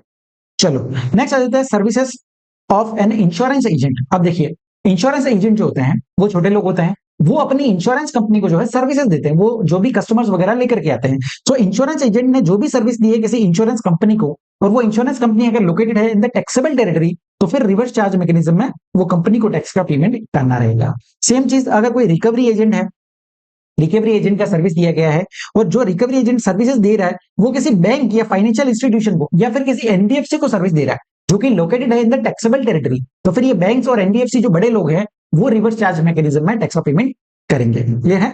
तो ध्यान रखना यहाँ पर सप्लायर कौन होना चाहिए और रेसिपिएंट कौन होना चाहिए। अब समझो मेरा कोई बिजनेस है, मैं गुड्स को सेल करता हूं और कई बार क्रेडिट पे भी सेल करता हूं। अब किसी कस्टमर ने जो है पेमेंट्स वगैरह नहीं करते, तो मैंने क्या किया, ऐसे रिकवरी एजेंट्स को हायर कर लिया और बोला कि जाकर के वहां से वसूली करके आओ। अब इस केस में समझना रिवर्स चार्ज मैकेनिज्म नहीं लगेगा, रिकवरी एजेंट का सर्विस ही है, सप्लायर भी रिकवरी एजेंट है, लेकिन रेसिपिएंट बैंक नहीं है, फाइनेंशियल इंस्टीट्यूशन नहीं है, ठीक है, वो एक इंडिविजुअल होना है, और मैंने अगर रिकवरी एजेंट का सर्विस लिया है तो वो फॉरवर्ड चार्ज मैकेनिज्म में ही कवर होगा। सेम चीज इंडिविजुअल डायरेक्ट सेलिंग एजेंट कोई है, ठीक है। अब यहां पर देखो वर्ड क्या लिखा है, इंडिविजुअल डायरेक्ट सेलिंग एजेंट। तो मैंने हेडिंग ही ऐसा दिया है, आपको ध्यान रहे इंडिविजुअल होना जरूरी है। अगर कोई कंपनी है, बॉडी कॉर्पोरेट है, तो वो यहां पर कवर नहीं होगा। सो इंडिविजुअल डीएसए अगर है और वो सर्विसेज दे रहे हैं बैंकिंग कंपनी को या एनबीएफसी को जो कि लोकेटेड है इन द टैक्सेबल टेरिटरी, तो इस केस में बैंकिंग कंपनी और एनबीएफसी जो है वो रिवर्स चार्ज मैकेनिज्म में टैक्स का पेमेंट करेंगे। ठीक है, लॉजिक क्या है, डीएसए भी बहुत छोटे लोग होते हैं और बैंकिंग वगैरह जो बैंकिंग कंपनीज जो होती है वो बड़े लोग होते हैं, तो वो रिवर्स चार्ज मैकेनिज्म में टैक्स का पेमेंट कर देते हैं। लेकिन ध्यान रखना सेलिंग एजेंट बहुत सारी कंपनियों के होते हैं, वो कोई भी सर्विस दे रहे तो आरसीएम नहीं लगेगा। जो डीएसए इंडिविजुअल है और सर्विसेज दे रहे बैंक को या एनबीएफसी को, तो ही आरसीएम यहां पर लगाया जाएगा। नेक्स्ट चीज, कोई भी सर्विसेज सप्लाई की जा रही है बाय अ म्यूजिक कंपोजर या फोटोग्राफर या आर्टिस्ट हो गया, या like by way of transfer और परमिटिंग द यूज और enjoyment of a copyright relating to original dramatic work. देखो ओरिजिनल ध्यान रखना, मतलब उनका खुद का कोई काम है और वो ओरिजिनल ड्रामेटिक वर्क का ट्रांसफर किया है उन्होंने, ओरिजिनल ड्रामेटिक म्यूजिकल और artistic work to a music company producer और दी लाइक। मतलब समझना, जैसे ए आर रहमान है, उसने कोई म्यूजिक को कंपोज किया है, ठीक है, और उसने वो राइट्स जो है वो टी सीरीज को ट्रांसफर कर दिए। अब ये जो म्यूजिक कंपनीज होती है, ये जो प्रोड्यूसर्स वगैरह होते हैं, ये बड़े लोग होते हैं, तो ये रिवर्स चार्ज मैकेनिज्म में टैक्स का पेमेंट करेंगे।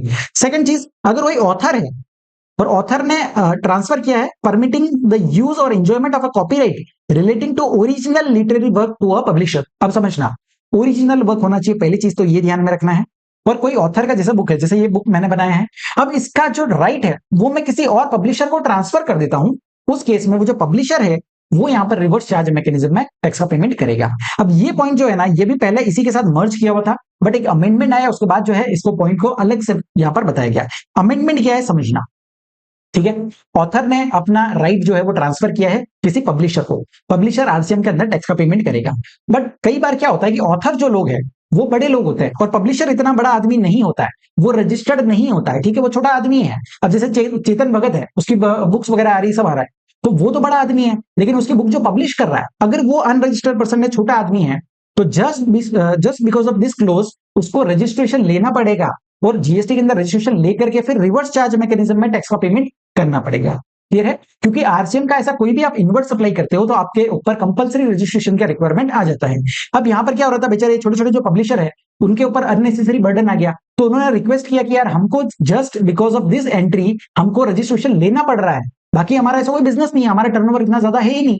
तो इसलिए गवर्नमेंट ने एक ऑप्शन दे दिया, ठीक है, और ऑप्शन क्या दिया कि देखो अगर ऑथर बड़ा आदमी है तो उसको हम ऑप्शन देते कि आप फॉरवर्ड चार्ज मैकेनिज्म में भी टैक्स का पेमेंट कर सकते हो। कंडीशन क्या है, पहली चीज आपको रजिस्ट्रेशन लेना पड़ेगा एंड आपको डिक्लेरेशन देना पड़ेगा with the jurisdictional GST commissioner, उसको आपको डिक्लेरेशन देना पड़ेगा कि मैं फॉरवर्ड चार्ज मैकेनिज्म में टैक्स का पेमेंट करने वाला हूं।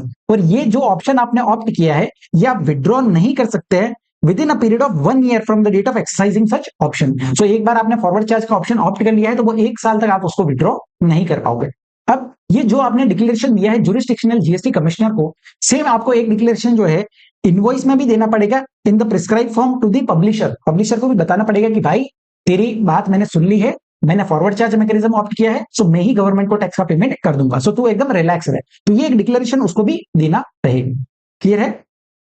चलो नेक्स्ट आ जाते हैं, services by members of N overseas committee.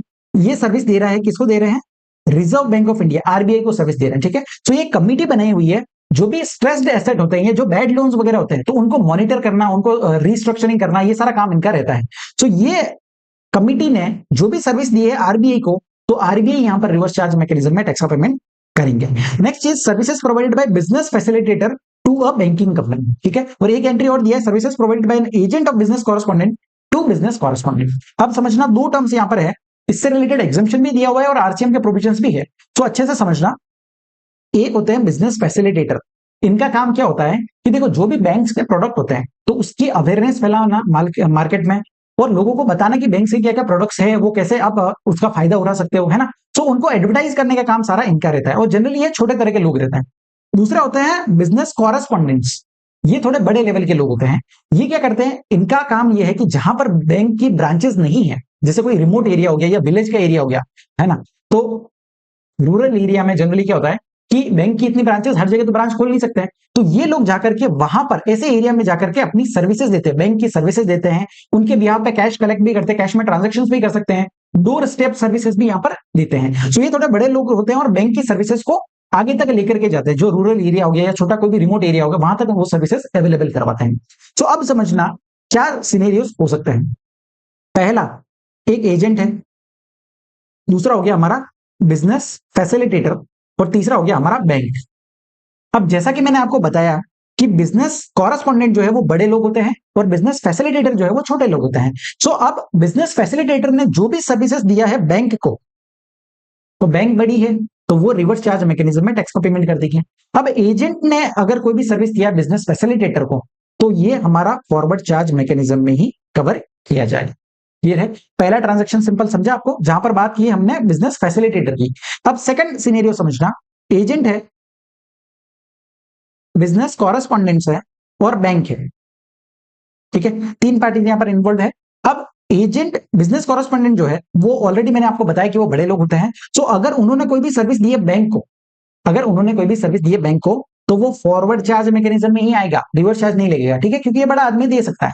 दूसरी चीज, अगर एजेंट ने कोई सर्विस दी है बिजनेस कॉरेस्पॉन्डेंट को, तो एजेंट क्या है, अब एजेंट यहां पर छोटा आदमी है, तो एजेंट के केस में हमारा यहां पर रिवर्स चार्ज मैकेनिज्म लग जाएगा, ठीक है। और ये बिजनेस कॉरेस्पॉन्डेंट जो है वो आरसीएम के अंदर टैक्स का पेमेंट करेगा। क्लियर हुआ आपको। अब फिर से इसको रीड करो, क्या बोला है, बिजनेस फैसिलिटेटर ने बैंक को सर्विस दी तो बैंक आरसीएम में पे करेगी। अगर एजेंट ऑफ बिजनेस कॉरेस्पॉन्डेंट ने सर्विस दी है किसको, बिजनेस कॉरेस्पॉन्डेंट को, तो अगेन आरसीएम लग जाएगा। लेकिन बिजनेस कॉरेस्पॉन्डेंट ने बैंक को सर्विस दी है तो फॉरवर्ड चार्ज मैकेनिज्म ही यहां पर लगाया जाएगा। क्लियर है। चलो अब मैं आपको यहां पर एग्जाम्पशन का एंट्री भी दिखा देता हूं। सो वहां पर क्या दिया हुआ है, services by following person in respect of in respective capacity. जैसे बिजनेस फैसिलिटेटर हो गया या बिजनेस कॉरेस्पॉन्डेंट हो गया, उसने सर्विस दी है किसको, बैंकिंग कंपनी को, with respect to account in its rural area branch. अब ये ध्यान रखना, रूरल एरिया, जैसा कि मैंने आपको बताया कि ये लोग बैंक्स के प्रोडक्ट को एडवर्टाइज करते हैं, ठीक है, जहां पर बैंक की सर्विसेज उतनी अवेलेबल नहीं होती है। तो अगर रूरल एरियाज में आपने कोई सर्विस दी है, तो भैया उनको तो गांव में तो प्रमोट करना है ना बैंक की फैसिलिटीज को। गवर्नमेंट चाहती है कि ज्यादा से ज्यादा लोग बैंक से जुड़े और उनकी फैसिलिटीज अवेल करें, इसीलिए यहां पर एग्जाम्पशन दे दिया, ठीक है। नेक्स्ट चीज, any person as a intermediary to a business correspondent. कोई इंटरमीडियरी है, ठीक है, वो बिजनेस फैसिलिटेटर को सर्विस दे रहा है या बिजनेस कॉरेस्पॉन्डेंट को सर्विस दे रहा है with respect to the services mention in entry number A above. मतलब कोई रूरल एरिया ब्रांच के रिलेटेड कोई सर्विस दे रहा है तो वो भी एग्जाम्प्ट हो जाएगी। नेक्स्ट, बिजनेस फैसिलिटेटर या बिजनेस कॉरेस्पॉन्डेंट सर्विस दे रहे टू एन इंश्योरेंस कंपनी, और इंश्योरेंस कंपनी कहां है, rural area. Again rural area में अगर दे रहे हो तो वो यहां पर एग्जाम्पशन में कवर हो जाएगा। क्लियर हुआ आपको, समझा क्या। चलो सर, नेक्स्ट आते हैं सिक्योरिटी सर्विसेज, ठीक है। Services provided by way of supply of security personnels. अब ये चीज ध्यान रखना, यहां पर कौन सी सिक्योरिटी की बात हो रही है। अगर मैंने कोई एंटीवायरस खरीदा तो वो सिक्योरिटी यहां पर कवर है क्या, नहीं वो नहीं है। कोई साइबर सिक्योरिटी मैंने लिया वो कवर है क्या, वो भी नहीं है।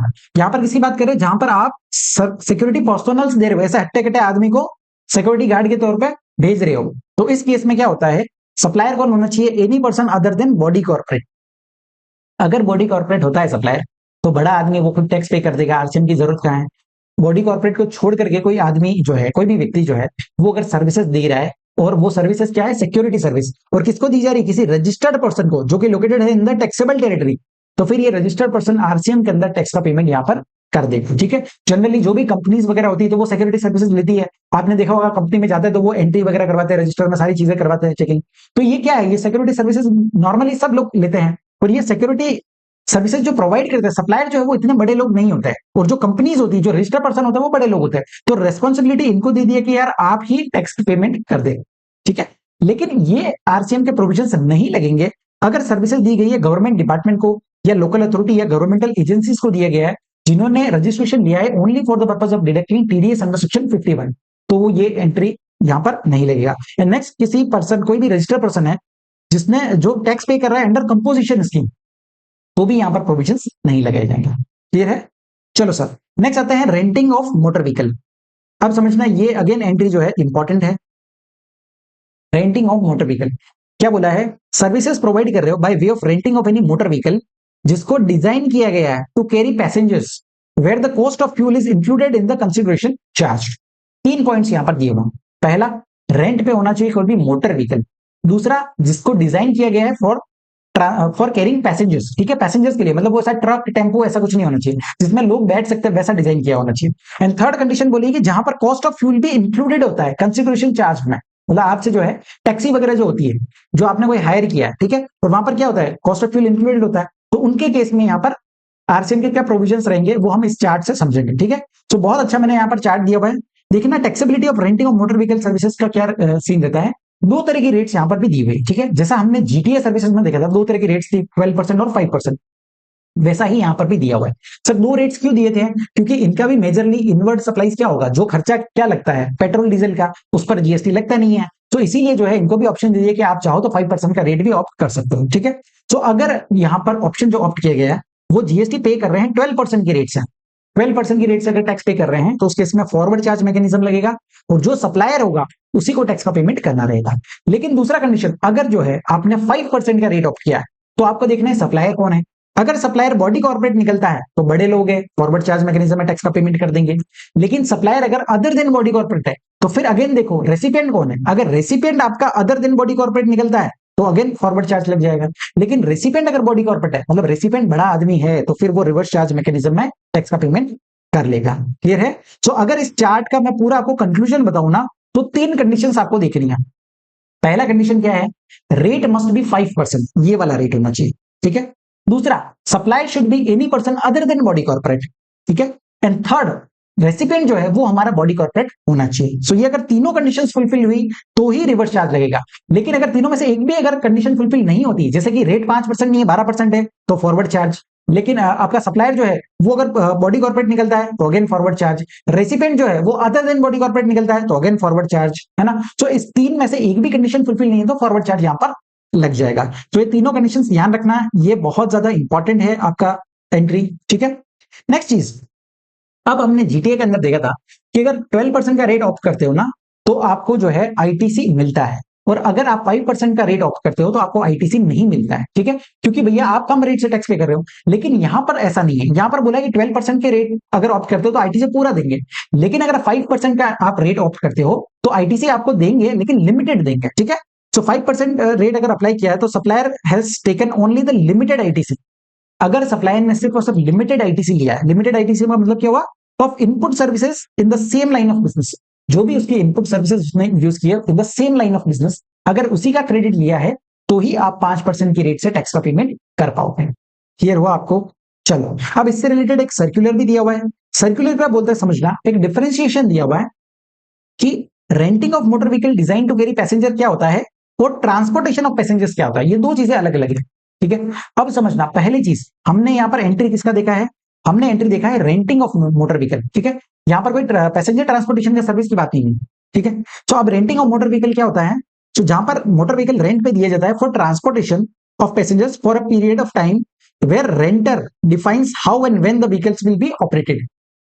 मैंने कोई गाड़ी रेंट पे लिया, अब मैं डिसाइड करूंगा कि उस व्हीकल को कहां लेके जाना है, कब लेकर के जाना है, ये सारे डिसीजन जो है वो रेंटर के होते हैं। And determines schedule route and other operational consideration. तो जहां पर भी उस गाड़ी को मुझे लेकर के जाना है वो मैं डिसाइड करूंगा, तो इस केस में आरसीएम आपका अप्लाई हो जाएगा, ठीक है।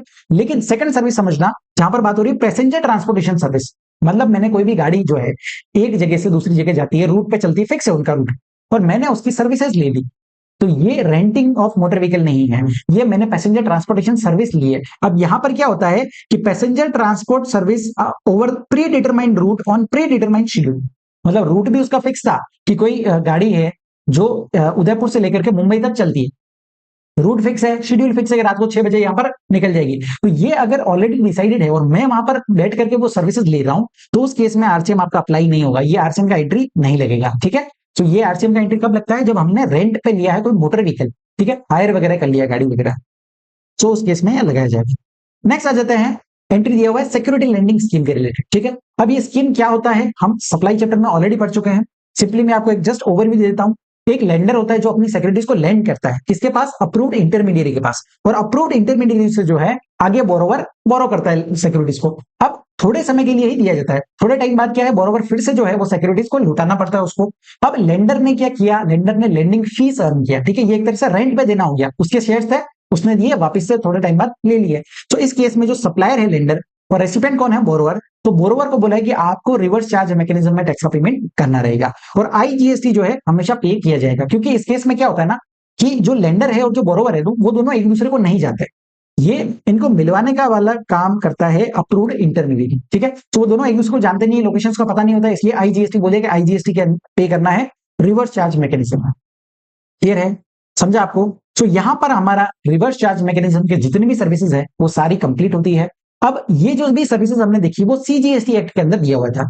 अब सेम सर्विसेज जो है वो आईजीएसटी एक्ट के अंदर भी दिया हुआ है, बट कुछ एडिशनल ये एक एंट्री और दिया हुआ है जो आईजीएसटी एक्ट के अंदर है, जो हमें एडिशनली कवर करना रहेगा। ठीक है, तो ये एंट्री क्या बोलता है? Import of services. मतलब आपने कोई भी सर्विसेज इंपोर्ट की तो आपको सप्लायर देखना है। सप्लायर कौन होना चाहिए? Any person who is located in non taxable territory. अब मैं इंपोर्ट कर रहा हूं, मतलब सप्लायर तो कोई नॉन रेसिडेंट होगा, ऐसा फिरंगी आदमी होगा, है ना? तो वो बाहर है, इंडिया के बाहर है, उससे मैं सर्विसेज ले रहा हूं। और रेसिपिएंट कौन होना चाहिए? Any person other than non taxable online recipient, मतलब other than non taxable online recipient. अब ये नॉन टैक्सेबल ऑनलाइन रेसिपिएंट क्या होता है? तो देखो मैंने यहाँ पर डेफिनेशन दिया हुआ है, मींस एन अनरजिस्टर्ड पर्सन जो रिसीव कर रहा है OIDAR services located in the taxable territory. ठीक है, तो अब सिंपली मैं आपको पूरा इंपोर्ट ऑफ सर्विसेज का बता देता हूं। अगर कोई भी सर्विसेज इंपोर्ट कर रहे हो तो आपको देखना है कि क्या वो ओआईडीआर सर्विस है या नहीं है। ठीक है, अगर ओआईडीआर सर्विस नहीं है, नॉर्मल कोई सर्विस है, अगर आपका ओआईडीआर सर्विस नहीं है, नॉर्मल कोई सर्विसेज इंपोर्ट कर रहे हो, उस केस में आपका रिवर्स चार्ज मैकेनिज्म लग जाएगा। ठीक है, लेकिन सेकंड केस, अगर आपका ओआईडीआर सर्विसेज इंपोर्ट कर रहे हो, ठीक है, ओआईडीआर सर्विसेज इंपोर्ट कर रहे हो, तो आपको देखना रहेगा कि रेसिपिएंट कौन है। अगर रेसिपिएंट जो है, अगर रेसिपिएंट जो है वो रजिस्टर्ड पर्सन है, अगर रेसिपिएंट रजिस्टर्ड है इंडिया के अंदर, तो वो रिवर्स चार्ज मैकेनिज्म में टैक्स का पेमेंट कर देगा। ठीक है, लेकिन अगर जो हमारा रेसिपिएंट है वो अनरजिस्टर्ड पर्सन है, मैंने कोई ओआईडीआर की सर्विस ली, भैया नेटफ्लिक्स की सर्विस मैंने ले ली, अब इस केस में देखना, अगर रेसिपिएंट अनरजिस्टर्ड है तो उस केस में सप्लायर को, जो ओआईडीआर सर्विसेज का सप्लायर है ना, उसको इंडिया में रजिस्ट्रेशन लेना पड़ेगा, एंड देन उसको टैक्स का पेमेंट करना पड़ेगा। ठीक है, तो सप्लायर को इवन दो वो उसका फिजिकल प्रेजेंस नहीं है, तो उसको इंडिया में आकर के रजिस्ट्रेशन लेना पड़ेगा, एंड फिर गवर्नमेंट को टैक्स का पेमेंट करना रहेगा। ठीक है, तो इंपोर्ट ऑफ सर्विस के रिलेटेड ये चार्ट आपको दिमाग में रखना है, तो आपको सारी चीजें जो है क्लियर हो जाएगी। चलो सर, तो यहां पर हमारा आरसीएम का पूरा लिस्ट कंप्लीट होता है। अब कुछ कॉमन पॉइंट्स दिए हुए हैं रिगार्डिंग टू हमारा आरसीएम नोटिफिकेशन। तो कौन कौन सी चीजें आपको ध्यान रखनी है? फर्स्ट दिया हुआ है RCM provisions in so far as they apply to central government, state government shall also apply to parliament and state legislature, courts, tribunal. ठीक है, तो जो भी गवर्नमेंट से रिलेटेड हमने सर्विसेज देखी वो पार्लियामेंट और इन पे भी लगाई जाएगी। नेक्स्ट चीज, अगर जो सप्लायर है, अगर सप्लायर अनरजिस्टर्ड है, तो उस केस में रेसिपिएंट को जो है सेल्फ इनवॉइसिंग यहां पर करना पड़ेगा और गवर्नमेंट को टैक्स का पेमेंट करना रहेगा। ठीक है, नेक्स्ट चीज, बॉडी कॉर्पोरेट क्या होता है या कॉर्पोरेशन क्या होता है? Includes a company incorporated outside India but does not include a cooperative society. So cooperative society कभी भी आपका बॉडी कॉर्पोरेट नहीं कहलाता है। क्लियर है? चलो, तो यहां पर हमारा सेक्शन नंबर 9 सबसेक्शन 3 कंप्लीट होता है। अब आ जाता है नेक्स्ट सेक्शन नंबर 9 सबसेक्शन 4। ये केस कब लगता है? जब आपका जो सप्लायर है वो अनरजिस्टर्ड है और रेसिपिएंट जो है वो रजिस्टर्ड पर्सन है। ठीक है, चलो, इसके अंदर सिर्फ एक एंट्री दिया हुआ है। एंट्री क्या बोलता है कि सेंट्रल गवर्नमेंट ने नोटिफाई किया प्रमोटर को। प्रमोटर कौन होता है? जो बिल्डिंग्स वगैरह बनाता है। ठीक है, तो प्रमोटर को नोटिफाई किया कि promoter is the registered person who shall in respect of supply of following goods or services received from an unregistered supplier pay tax on reverse charge mechanism। तो प्रमोटर अगर कोई ये फॉलोइंग गुड्स जो है अगर किसी अनरजिस्टर्ड पर्सन से खरीदता है तो उस केस में उसको रिवर्स चार्ज मैकेनिज्म में टैक्स का पेमेंट करना रहेगा। पहला ट्रांजेक्शन क्या दिया है कि अगर जो भी उसने इनपुट या इनपुट सर्विसेज खरीदे हैं from registered supplier is less than 80% of the total input और इनपुट सर्विसेज। मतलब देखिए, अगर कोई प्रमोटर है जो बिल्डिंग वगैरह बना रहा है, ठीक है, सो एक प्रमोटर है जो ये बिल्डिंग का कंस्ट्रक्शन कर रहा है। अब ये प्रमोटर लोग क्या होते हैं ना, बहुत होशियार होते हैं। ये क्या करते हैं, जो भी खरीदारी करते हैं, अब इसने जो सेल करना है, ये फ्लैट वगैरह बना करके बेचेगा, तो sale of land and building तो हमारा नेगेटिव लिस्ट में कवर है, उस पर तो जीएसटी लगेगा नहीं। तो जो परचेजेस होती है ना, वो परचेजेस क्या करते हैं, अनरजिस्टर्ड पर्सन से करते हैं, ताकि क्या है, हमारे को परचेज पे भी जीएसटी पे ना करना पड़े और सेल पे भी पे ना करना पड़े, है ना। सो परचेजेस करते हैं अनरजिस्टर्ड पर्सन से। इसीलिए गवर्नमेंट ने इनको बोला कि देखो, आप जो भी इनपुट एंड इनपुट सर्विसेज ले रहे हो, 80% मिनिमम आपको जो है रजिस्टर्ड सप्लायर से ही लेना पड़ेगा, ठीक है। ये नियम बता दिया कि 80% आपको रजिस्टर्ड सप्लायर से ही लेना पड़ेगा। अगर आप 80% से कम लेते हो, अब 80% किसका, टोटल का, मतलब टोटल आपने कितना इनपुट एंड इनपुट सर्विस लिया है। मान लीजिए मैंने total input and input service 10,000 का लिया है, तो उसमें से कितना हो गया, मेरे को 8,000 रुपीज का जो खरीदारी है, जो परचेजेस है, वो रजिस्टर्ड सप्लायर से करना पड़ेगा। अगर मैं नहीं करता हूं, मान लीजिए मैं 6,000 रुपीज का ही रजिस्टर्ड सप्लायर से खरीदता हूं, उस केस में जो शॉर्ट है, जितना अमाउंट शॉर्ट पड़ रहा है, कितना है, 2,000 रुपीज, तो ये 2,000 रुपीज पे मुझे रिवर्स चार्ज मैकेनिज्म में टैक्स का पेमेंट करना रहेगा। क्लियर है। तो गवर्नमेंट का जो इंटेंशन है वो क्या है कि सिंपली प्रमोटर को हर चीज जो है रजिस्टर्ड पर्सन से खरीदना पड़ेगा। एक 20% का मार्जिन दिया है ना आपको, कि आप अगर चाहिए, क्योंकि देखो प्रमोटर जो है इतना बड़ा बिल्डिंग वगैरह बना रहा है, तो काफी सारी चीजें चाहिए होती है, तो हर चीज रजिस्टर्ड पर्सन से ही खरीदे ऐसा जरूरी नहीं है, ठीक है, क्योंकि अवेलेबल भी नहीं होती है। तो 20% का मार्जिन दिया, क्या 20% आप अनरजिस्टर्ड पर्सन से खरीदो, लेकिन मिनिमम 80% तो आपको रजिस्टर्ड पर्सन से खरीदना ही पड़ेगा। क्लियर है। चलो नेक्स्ट दिया है, अगर आपने कोई भी सीमेंट परचेज किया है फ्रॉम एन अनरजिस्टर्ड पर्सन। अब सीमेंट अगर आपने जो है 1 रुपए का भी खरीदा है, तो रिवर्स चार्ज मैकेनिज्म लग जाएगा, ठीक है। इसमें कोई भी लिमिटेशन नहीं दिया, 80%, 90%, ऐसा कुछ नहीं है। अनरजिस्टर्ड पर्सन से सीमेंट खरीद रहे हो, आप बड़े व्यक्ति हो, आपको रिवर्स चार्ज मैकेनिज्म में टैक्स का पेमेंट करना रहेगा। सेम चीज अगर आपने कोई कैपिटल गुड्स खरीदा है किसी अनरजिस्टर्ड पर्सन से, तो उस कैपिटल गुड्स पे जो भी एप्लीकेबल रेट होगा, उस रेट से आपको रिवर्स चार्ज मैकेनिज्म में टैक्स का पेमेंट करना रहेगा। क्लियर हुआ आपको। चलो, so exam point of view से आपके लिए section number 9 subsection 3 is very much important. जो लिस्ट ऑफ सर्विसेज हमने देखा, बहुत अच्छे से उनको कवर करके जाना है। सप्लायर कौन होना चाहिए, रेसिपिएंट कौन होना चाहिए, और क्या सर्विसेज होनी चाहिए, ये तीनों ही आपको पैरामीटर्स ध्यान में रखने रहेंगे, ठीक है। तो यहां पर हमारा आरसीएम का कॉन्सेप्ट पूरी तरह से कंप्लीट होता है। हमने section number 9 section number 9 of the CGST act के अंदर 5 सबसेक्शन थे, वो सारे ही कंप्लीट किया। अब नेक्स्ट आ जाते हैं सेक्शन नंबर 10 पे, ठीक है। छोटा सा सेक्शन है, इंपॉर्टेंट है, बट इसके लिए भी आपको काफी सारे क्वेश्चंस देखने को मिल जाएंगे। तो ये कॉन्सेप्ट दिया हुआ है कंपोजिशन लेवी। अब समझना कंपोजिशन लेवी होता क्या है। ये एक तरह का स्कीम लाया गया जो कि वॉलंटरी है, ऑप्शनल स्कीम है, ठीक है, introduced by the government to bring simplicity and to reduce compliance cost for small tax payers. अब होता क्या है समझना, कोई भी व्यक्ति ने अगर अपना बिजनेस शुरू किया है, ठीक है, तो वो अकेले अपने दम पे भी कई बार क्या होता है कि 20 लाख का टर्नओवर तो क्रॉस कर लेते हैं, क्योंकि बिजनेस में 20 लाख का टर्नओवर क्रॉस करना बहुत ही नॉर्मल चीज होती है। तो जनरली काफी सारे लोग हैं जो वो टर्नओवर क्रॉस कर देते हैं, और जैसे ही 20 लाख का टर्नओवर क्रॉस हुआ, उनको जीएसटी में रजिस्ट्रेशन लेना पड़ेगा। अब जीएसटी में रजिस्ट्रेशन लेते ही तो उनको सारे कंप्लायंसेस करने पड़ेंगे। मतलब देखो, हर महीने के 2 रिटर्न तो मिनिमम फाइल करने, जीएसटी 1, जीएसटी 3 भी।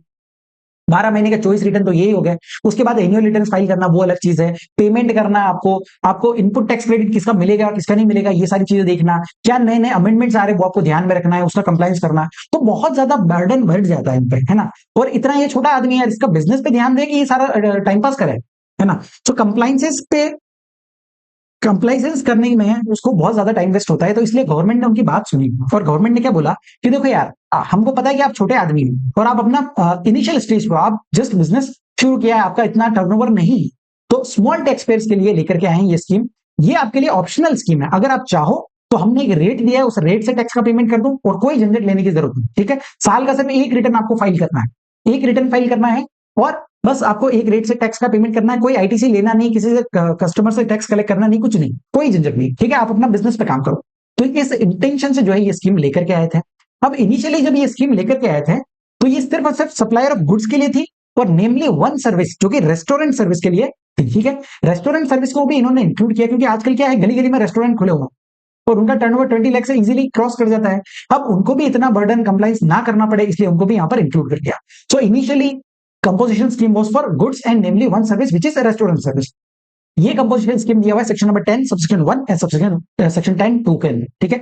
अब सेक्शन नंबर 10 के अंदर टोटल हमको 5 सबसेक्शंस पढ़ना है। 10(1) एंड 10(2) जो है वो गुड्स वाला है।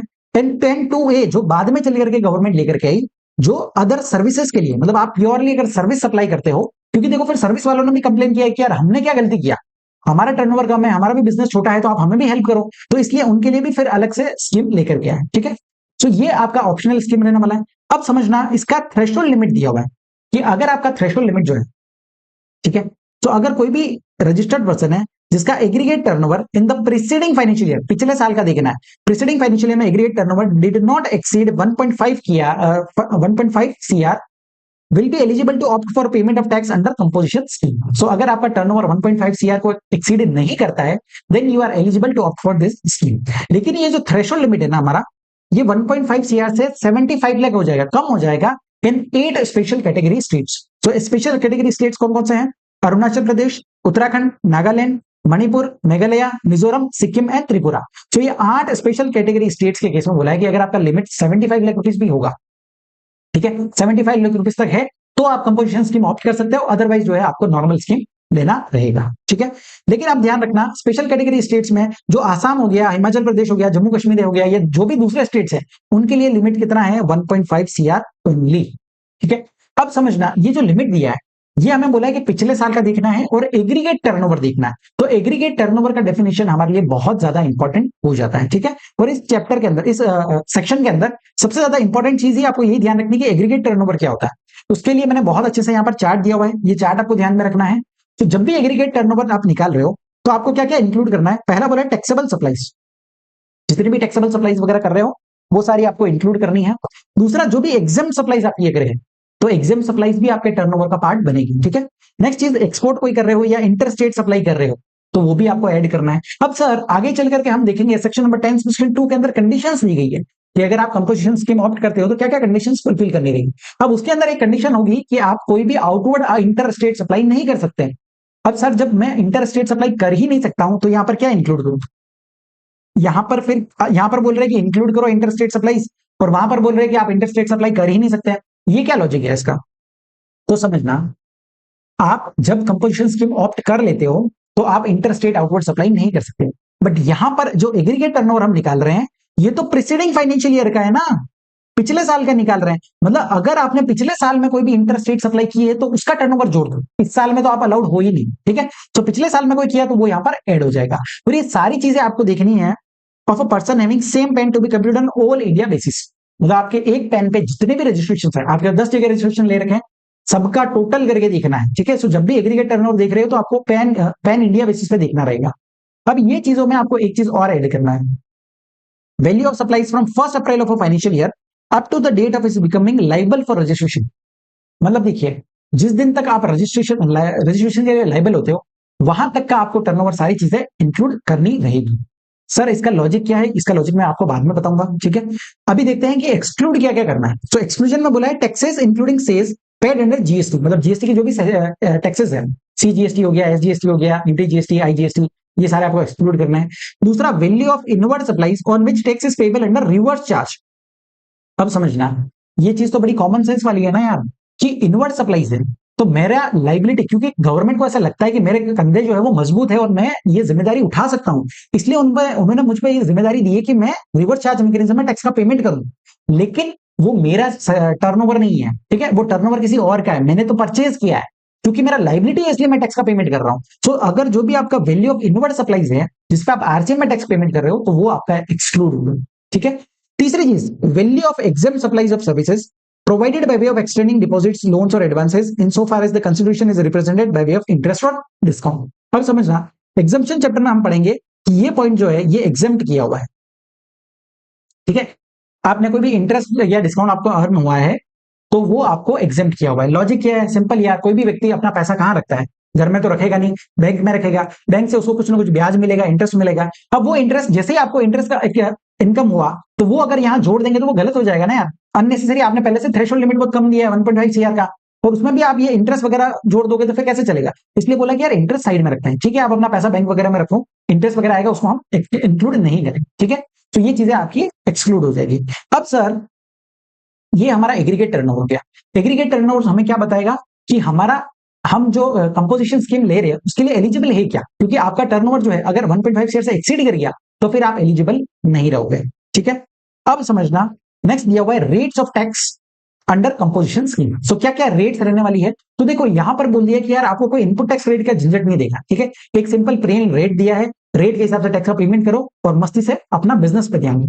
तो रेट क्या है, पहला बोला है मैन्युफैक्चरर अगर आप हो, कोई चीज का मैन्युफैक्चर अगर आप करते हो, तो 1% of turnover in a state और यूनियन टेरिटरी। क्या 1% ऑफ एग्रीगेट टर्नओवर बोला है क्या? नहीं सर, यहां पर लिखा है 1% of turnover in a state और यूनियन टेरिटरी। तो स्टेट वाइज आपको देखना रहेगा। जब हम एग्रीगेट टर्नओवर निकालते हैं, किसके लिए? ताकि हमें एलिजिबिलिटी पता चले कि हम कंपोजिशन स्कीम के लिए एलिजिबल है या नहीं। उसके लिए पूरे इंडिया बेसिस पे देखना है। लेकिन एक बार आपको पता चल गया कि हाँ हम एलिजिबल हैं, और अब आप टैक्स का पेमेंट कर रहे हो, पेमेंट आपको जो है स्टेट वाइज करना रहेगा कि उस स्टेट के अंदर आपका टर्नओवर कितना है, ठीक है। रेट कितना है? 1%, 0.5% सीजीएसटी और 0.5% एसजीएसटी। लेकिन अगर आप रेस्टोरेंट सर्विसेज वाले हो, रेस्टोरेंट सर्विस अगर है, तो 5% आपका रेट यहां पर हो जाएगा, 2.5% सीजीएसटी एंड 2.5% एसजीएसटी।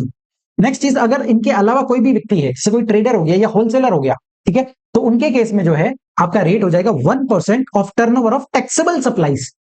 मतलब समझना, पहले बोला था टर्नओवर ऑफ स्टेट और यूनियन टेरिटरी, मतलब टोटल टर्नओवर लेना है। लेकिन अगर आप ट्रेडर होलसेलर अगर हो, तो उस केस में सिर्फ और सिर्फ टैक्सेबल सप्लाईज का ही आपको टर्नओवर लेना रहेगा, और उसी के ऊपर आपको टैक्स का पेमेंट करना है। अब सर ये टर्नओवर इन द स्टेट और यूनियन टेरिटरी होता क्या है, इसका डेफिनेशन भी दिया हुआ है, ठीक है। तो इसका डेफिनेशन भी चार्ट फॉर्म में ही हम पढ़ेंगे। पहली चीज, इसके अंदर आपको जोड़ना है टैक्सेबल सप्लाईज, जितने भी टैक्सेबल सप्लाईज है वो ऐड करनी है, प्लस आपको एग्जाम सप्लाईज भी जोड़ना है, made with in the state और यूनियन टेरिटरी। जितना भी आपने उस स्टेट के अंदर जितना भी टैक्सेबल सप्लाईज किया है, एग्जाम सप्लाईज किया, वो आपको ऐड करना है। लेकिन ध्यान रखना, अगर आप जो है ये ट्रेडर वाली कैटेगरी के हो, तो उसमें आपको एग्जाम सप्लाईज जोड़ने की जरूरत नहीं है, क्योंकि ट्रेडर को तो स्पेसिफिकली बोल दिया ना कि टैक्सेबल सप्लाईज पे ही टैक्स का पेमेंट करना है। तो ये जो रेट लगानी है 1% की, ये टैक्सेबल टर्नओवर पे लगानी है आपको, है ना। तो अगर आप ट्रेडर हो तो आपको एग्जाम सप्लाईज नहीं लेना है, अदरवाइज जो है आपको टोटल टर्नओवर टैक्सेबल सप्लाईज का लेना है। अब एक्सक्लूड क्या क्या होगा? सो पहली चीज सेम है, टैक्सेस अंडर जीएसटी, जो भी आपने जीएसटी के टैक्सेस पे किया है। सेकंड चीज भी सेम है, जो आपने इनवर्स सप्लाईज लिया है, रिवर्स चार्ज मैकेनिज्म वाला। Next, value of exam supplies, जिसमें इंटरेस्ट और डिस्काउंट मिल रहा है, वो भी सेम है, ठीक है। एक एडिशनल चीज यहां पर दी गई है। एडिशनल चीज क्या है? Value of supplies from 1 April of a financial year up to the date of his becoming liable for registration. अब सर यहां पर एक्सक्लूड कर रहे हैं हम, जब पेमेंट करना है तो एक्सक्लूड कर रहे हैं। जब पहले एग्रीगेट टर्नओवर निकाल रहे थे ना, तो यहां पर स्पेसिफिकली आपने बोला कि दिस ऑल्सो इंक्लूड्स, मतलब जोड़ना है। ये क्या लॉजिक है इसको, है ना। सो समझना इसको, एक एग्जांपल से समझते हैं। 1 अप्रैल मैंने अपना बिजनेस शुरू किया, ठीक है। 1 जुलाई को मेरा टर्नओवर जो है 20 लाख का, रजिस्ट्रेशन जो है आपको 20 लाख का एक्सीड होता है, थ्रेशोल्ड लिमिट तभी लेना पड़ता है। सो मेरा टर्नओवर जो है 1 जुलाई को एक्सीड हो गया। अब इसके बाद जो है अगले साल तक मैं 31 मार्च तक मैं रजिस्ट्रेशन के लिए रजिस्ट्रेशन मैंने ले रखा है। अब जब मैं एग्रीगेट टर्नओवर निकाल रहा हूं, एग्रीगेट टर्नओवर जब निकाल रहा हूं, तो बोला है कि आपको यहां से कैलकुलेट करना है कि साल जब शुरू हुआ वहां से कैलकुलेट करो, कि सारा टर्नओवर आपको देखना है, ठीक है। कि जब भी वो अमाउंट जो है, जब भी वो अमाउंट आपका 1.5 सीआर को एक्सीड करेगा, वो टाइम पे आपको जो है कंपोजिशन स्कीम के लिए एलिजिबल नहीं रहोगे। तो इसमें जो है यहां से आपको ये भी ऐड करना है, फिर यहां तक, यहां पर मैं रजिस्ट्रेशन ले लिया, उसके बाद भी ऐड करता रहूंगा, क्योंकि रजिस्ट्रेशन तो 20 लाख पे ही मिल जाता है, बट 20 से 1.5 सीआर तक भी मैं कंपोजिशन स्कीम ले सकता हूं ना। तो यहां तक आपको कैलकुलेट करना है, ठीक है। तो इसलिए हमने वहां पर ऐड किया था। लेकिन सर अब समझना, सेकंड एग्जांपल में जब मैंने 1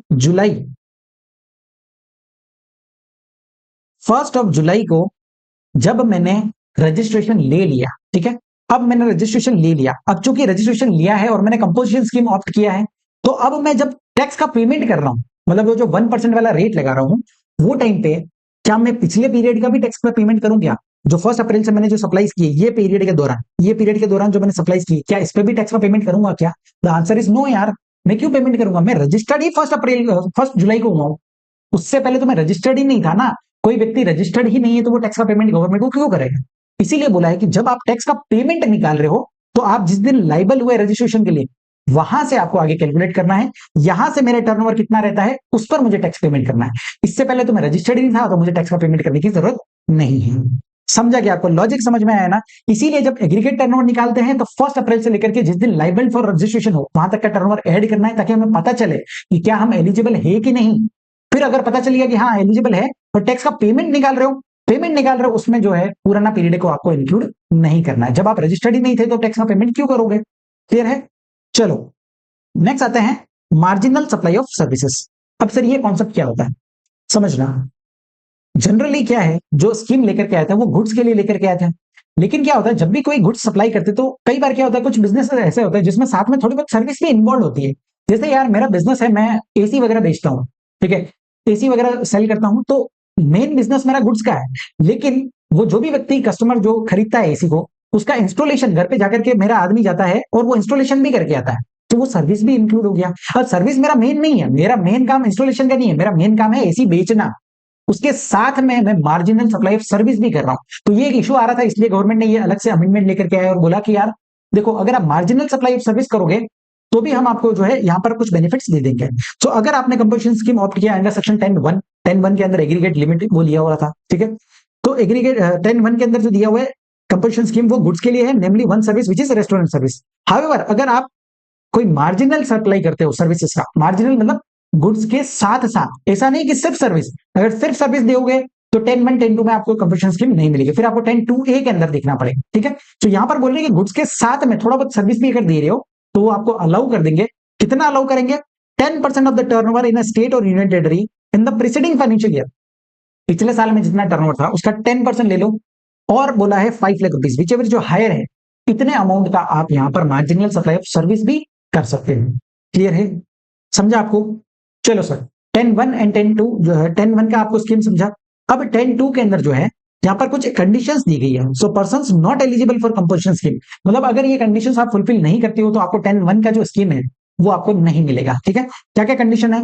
पहला बोला है the person engaged in supply of services, अगर आप सर्विसेज सप्लाई कर रहे हो तो आप कंपल्शन स्कीम नहीं ले सकते हो, लेकिन इसका एक्सेप्शन क्या है? वही रेस्टोरेंट वाला, क्योंकि रेस्टोरेंट को तो अलाउ किया है ना उसमें 10(1) 10(2) वाले में, तो रेस्टोरेंट की सर्विस दे सकते हो, उसके अलावा जो है आप कोई भी सप्लाई ऑफ सर्विस नहीं कर सकते। दूसरी चीज, आप कोई ऐसा सप्लाई कर रहे हो जो नॉट लेविएबल टू टैक्स है, जिसपे टैक्स लगता ही नहीं है।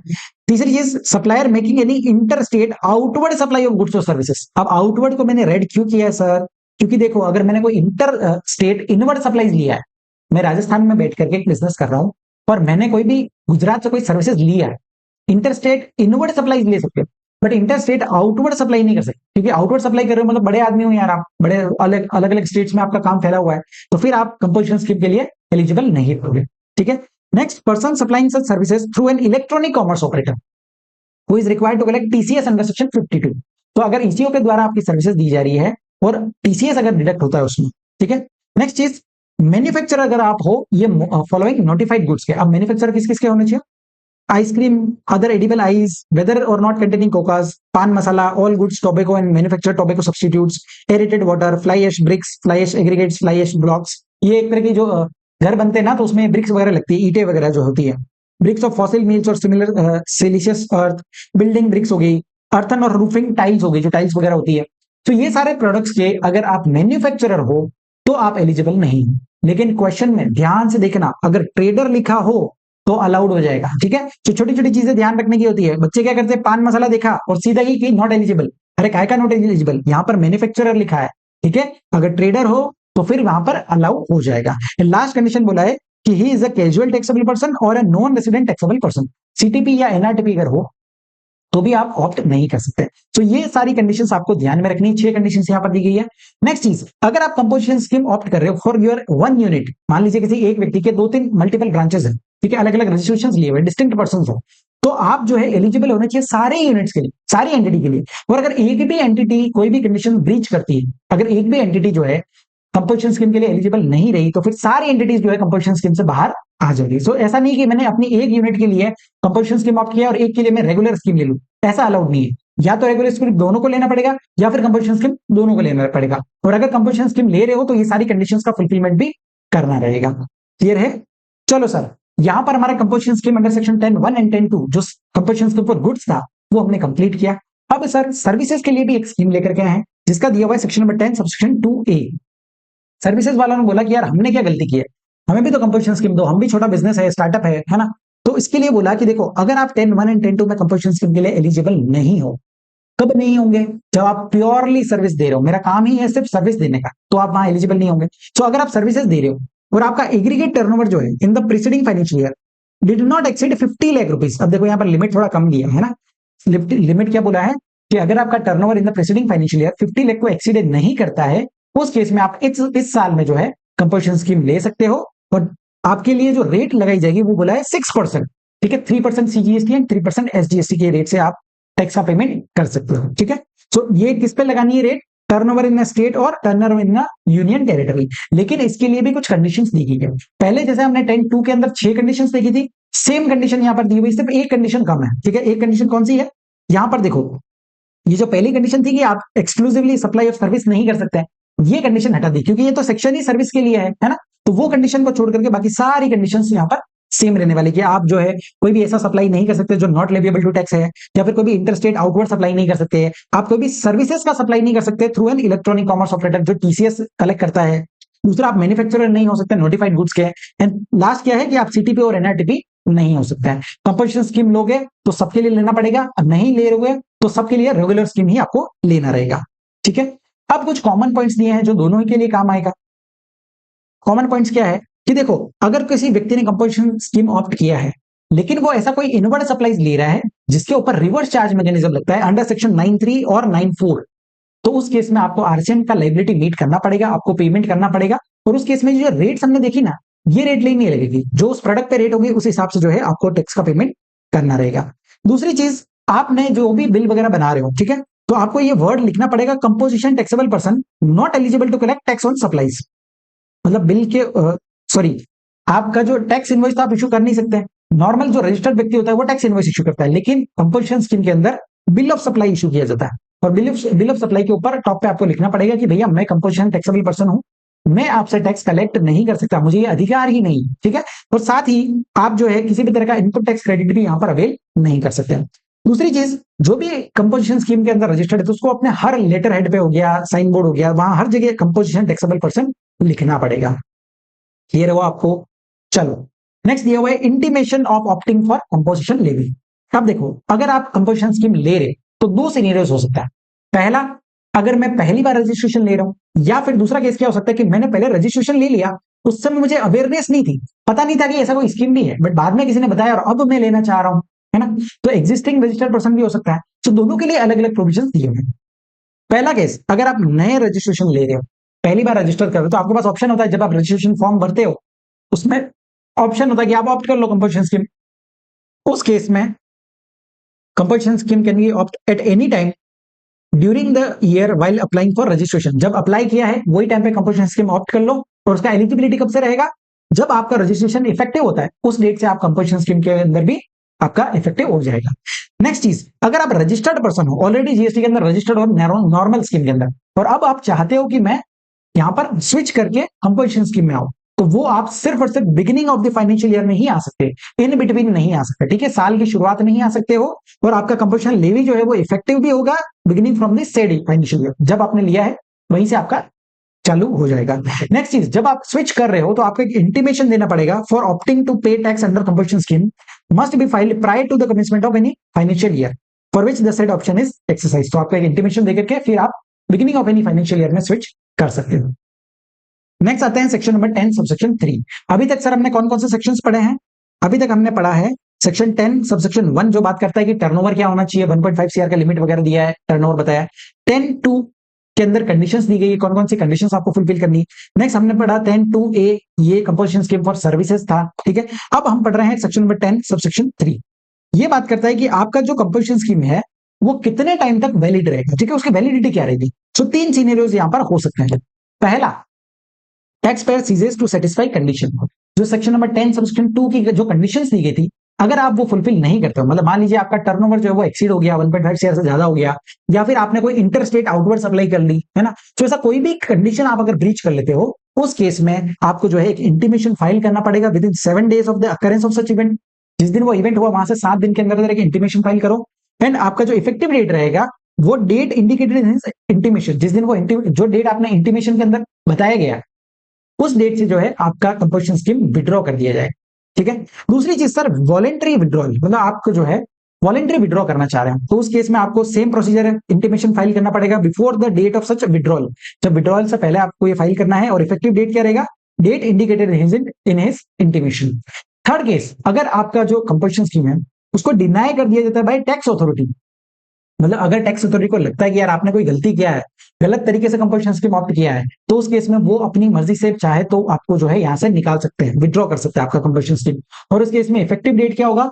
तो the date determined by the tax authority, tax authority जो डेट डिटरमाइन करेगी वहां से कंपल्शन स्कीम विड्रॉ हो जाएगा। नेक्स्ट चीज, जब भी आपका कंपल्शन स्कीम विड्रॉ होता है तो आपको एक स्टेटमेंट फर्निश करना पड़ता है जिसके अंदर आप डिटेल्स दोगे, stock of inputs and inputs contain in semi finished और finished goods held in stock. So आपके स्टॉक का जो है आपको डिटेल्स देना पड़ेगा within 30 days from the date from which option is withdraw. ठीक है, जिस दिन ऑप्शन विड्रॉ हो वहां से 30 दिन के अंदर डिटेल प्रोवाइड करना है। नेक्स्ट चीज सर आ जाता है सेक्शन नंबर 10 सबसेक्शन 4। ये बात करता है कि आपने अगर कंपल्शन स्कीम ऑप्ट किया है तो आप अपने सप्लायर से, सॉरी आप अपने कस्टमर से कभी भी टैक्स कलेक्ट नहीं कर सकते, ये हक आपको नहीं रहेगा। ठीक है, तो आप कलेक्ट नहीं कर सकते। दूसरी चीज, आपने जो इनवर्ड सप्लाईज की है, जो भी खरीदारी की है, उस पर आप इनपुट टैक्स क्रेडिट भी नहीं ले सकते। आप ये सारी झंझट से बचना चाहते थे, इसीलिए तो हमने कंपल्शन स्कीम आपको दिया है।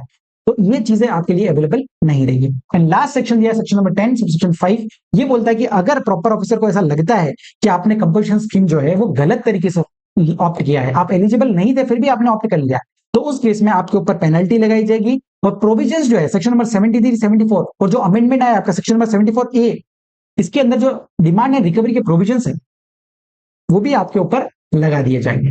क्लियर है सर? समझा? अब समझना, कंपोजिशन स्कीम जो है ये आपने बताया सर कि ऑप्शनल स्कीम है। ठीक है, आप चाहो तो ऑप्ट कर सकते हो, नहीं चाहो तो ना ऑप्ट करो। तो अब हमारे पास कोई क्लाइंट आता है और वो बोलता है कि यार मेरा टर्नओवर 20 लाख से ज्यादा है, बट अब आप मुझे बताओ, आप सीए हो, आपको पता है, तो आप मुझे बताओ कि मेरे लिए क्या बेनिफिशियल रहेगा, मैं कंपोजिशन स्कीम लूं या नॉर्मल स्कीम लूं? तो लॉजिक लगाना कि अगर आपका जो सप्लायर है वो सप्लाईज कर रहा है B2B, मतलब बिजनेस टू बिजनेस, तो उस केस में आप सोचो कि उसकी जो भी परचेजेस रहेगी उस पर वो जीएसटी पे करेगा, जीएसटी पे करेगा।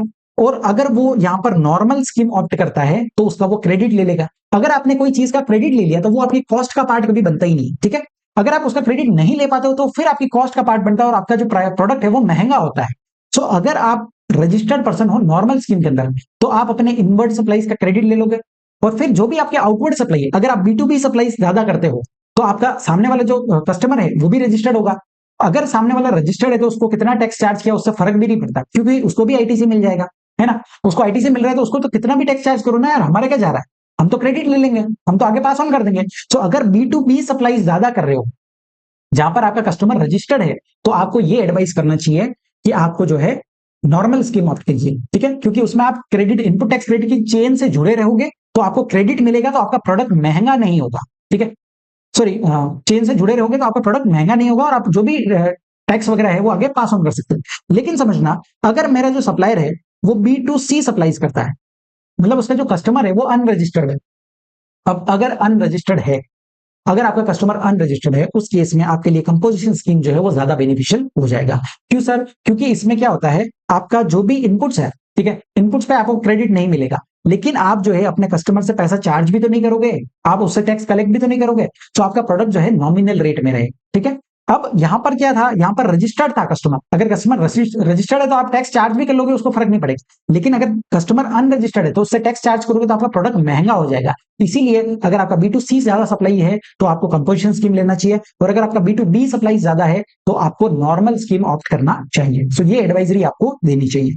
ठीक है सर, तो यहां पर हमारा कंपोजिशन स्कीम का चैप्टर, सॉरी, यहां पर हमारा चार्ज ऑफ जीएसटी का जो चैप्टर है पूरी तरह से कंप्लीट होता है। बहुत अच्छे से डिटेल में हमने यहाँ पर समझा है। अगर आपको ये वीडियो अच्छा लगता है, जेन्युइनली अच्छा लगता है, तो लाइक कीजिए वीडियो को, और जो भी आपके जेन्युइन फीडबैक है मुझे जरूर से बताइए। आपके फीडबैक जो है मुझे बहुत मोटिवेट करते हैं ताकि मैं इस तरह के वीडियोस आपके लिए और लेकर के आऊं। ठीक है, तो आज के लिए इतना ही। Thank you so much.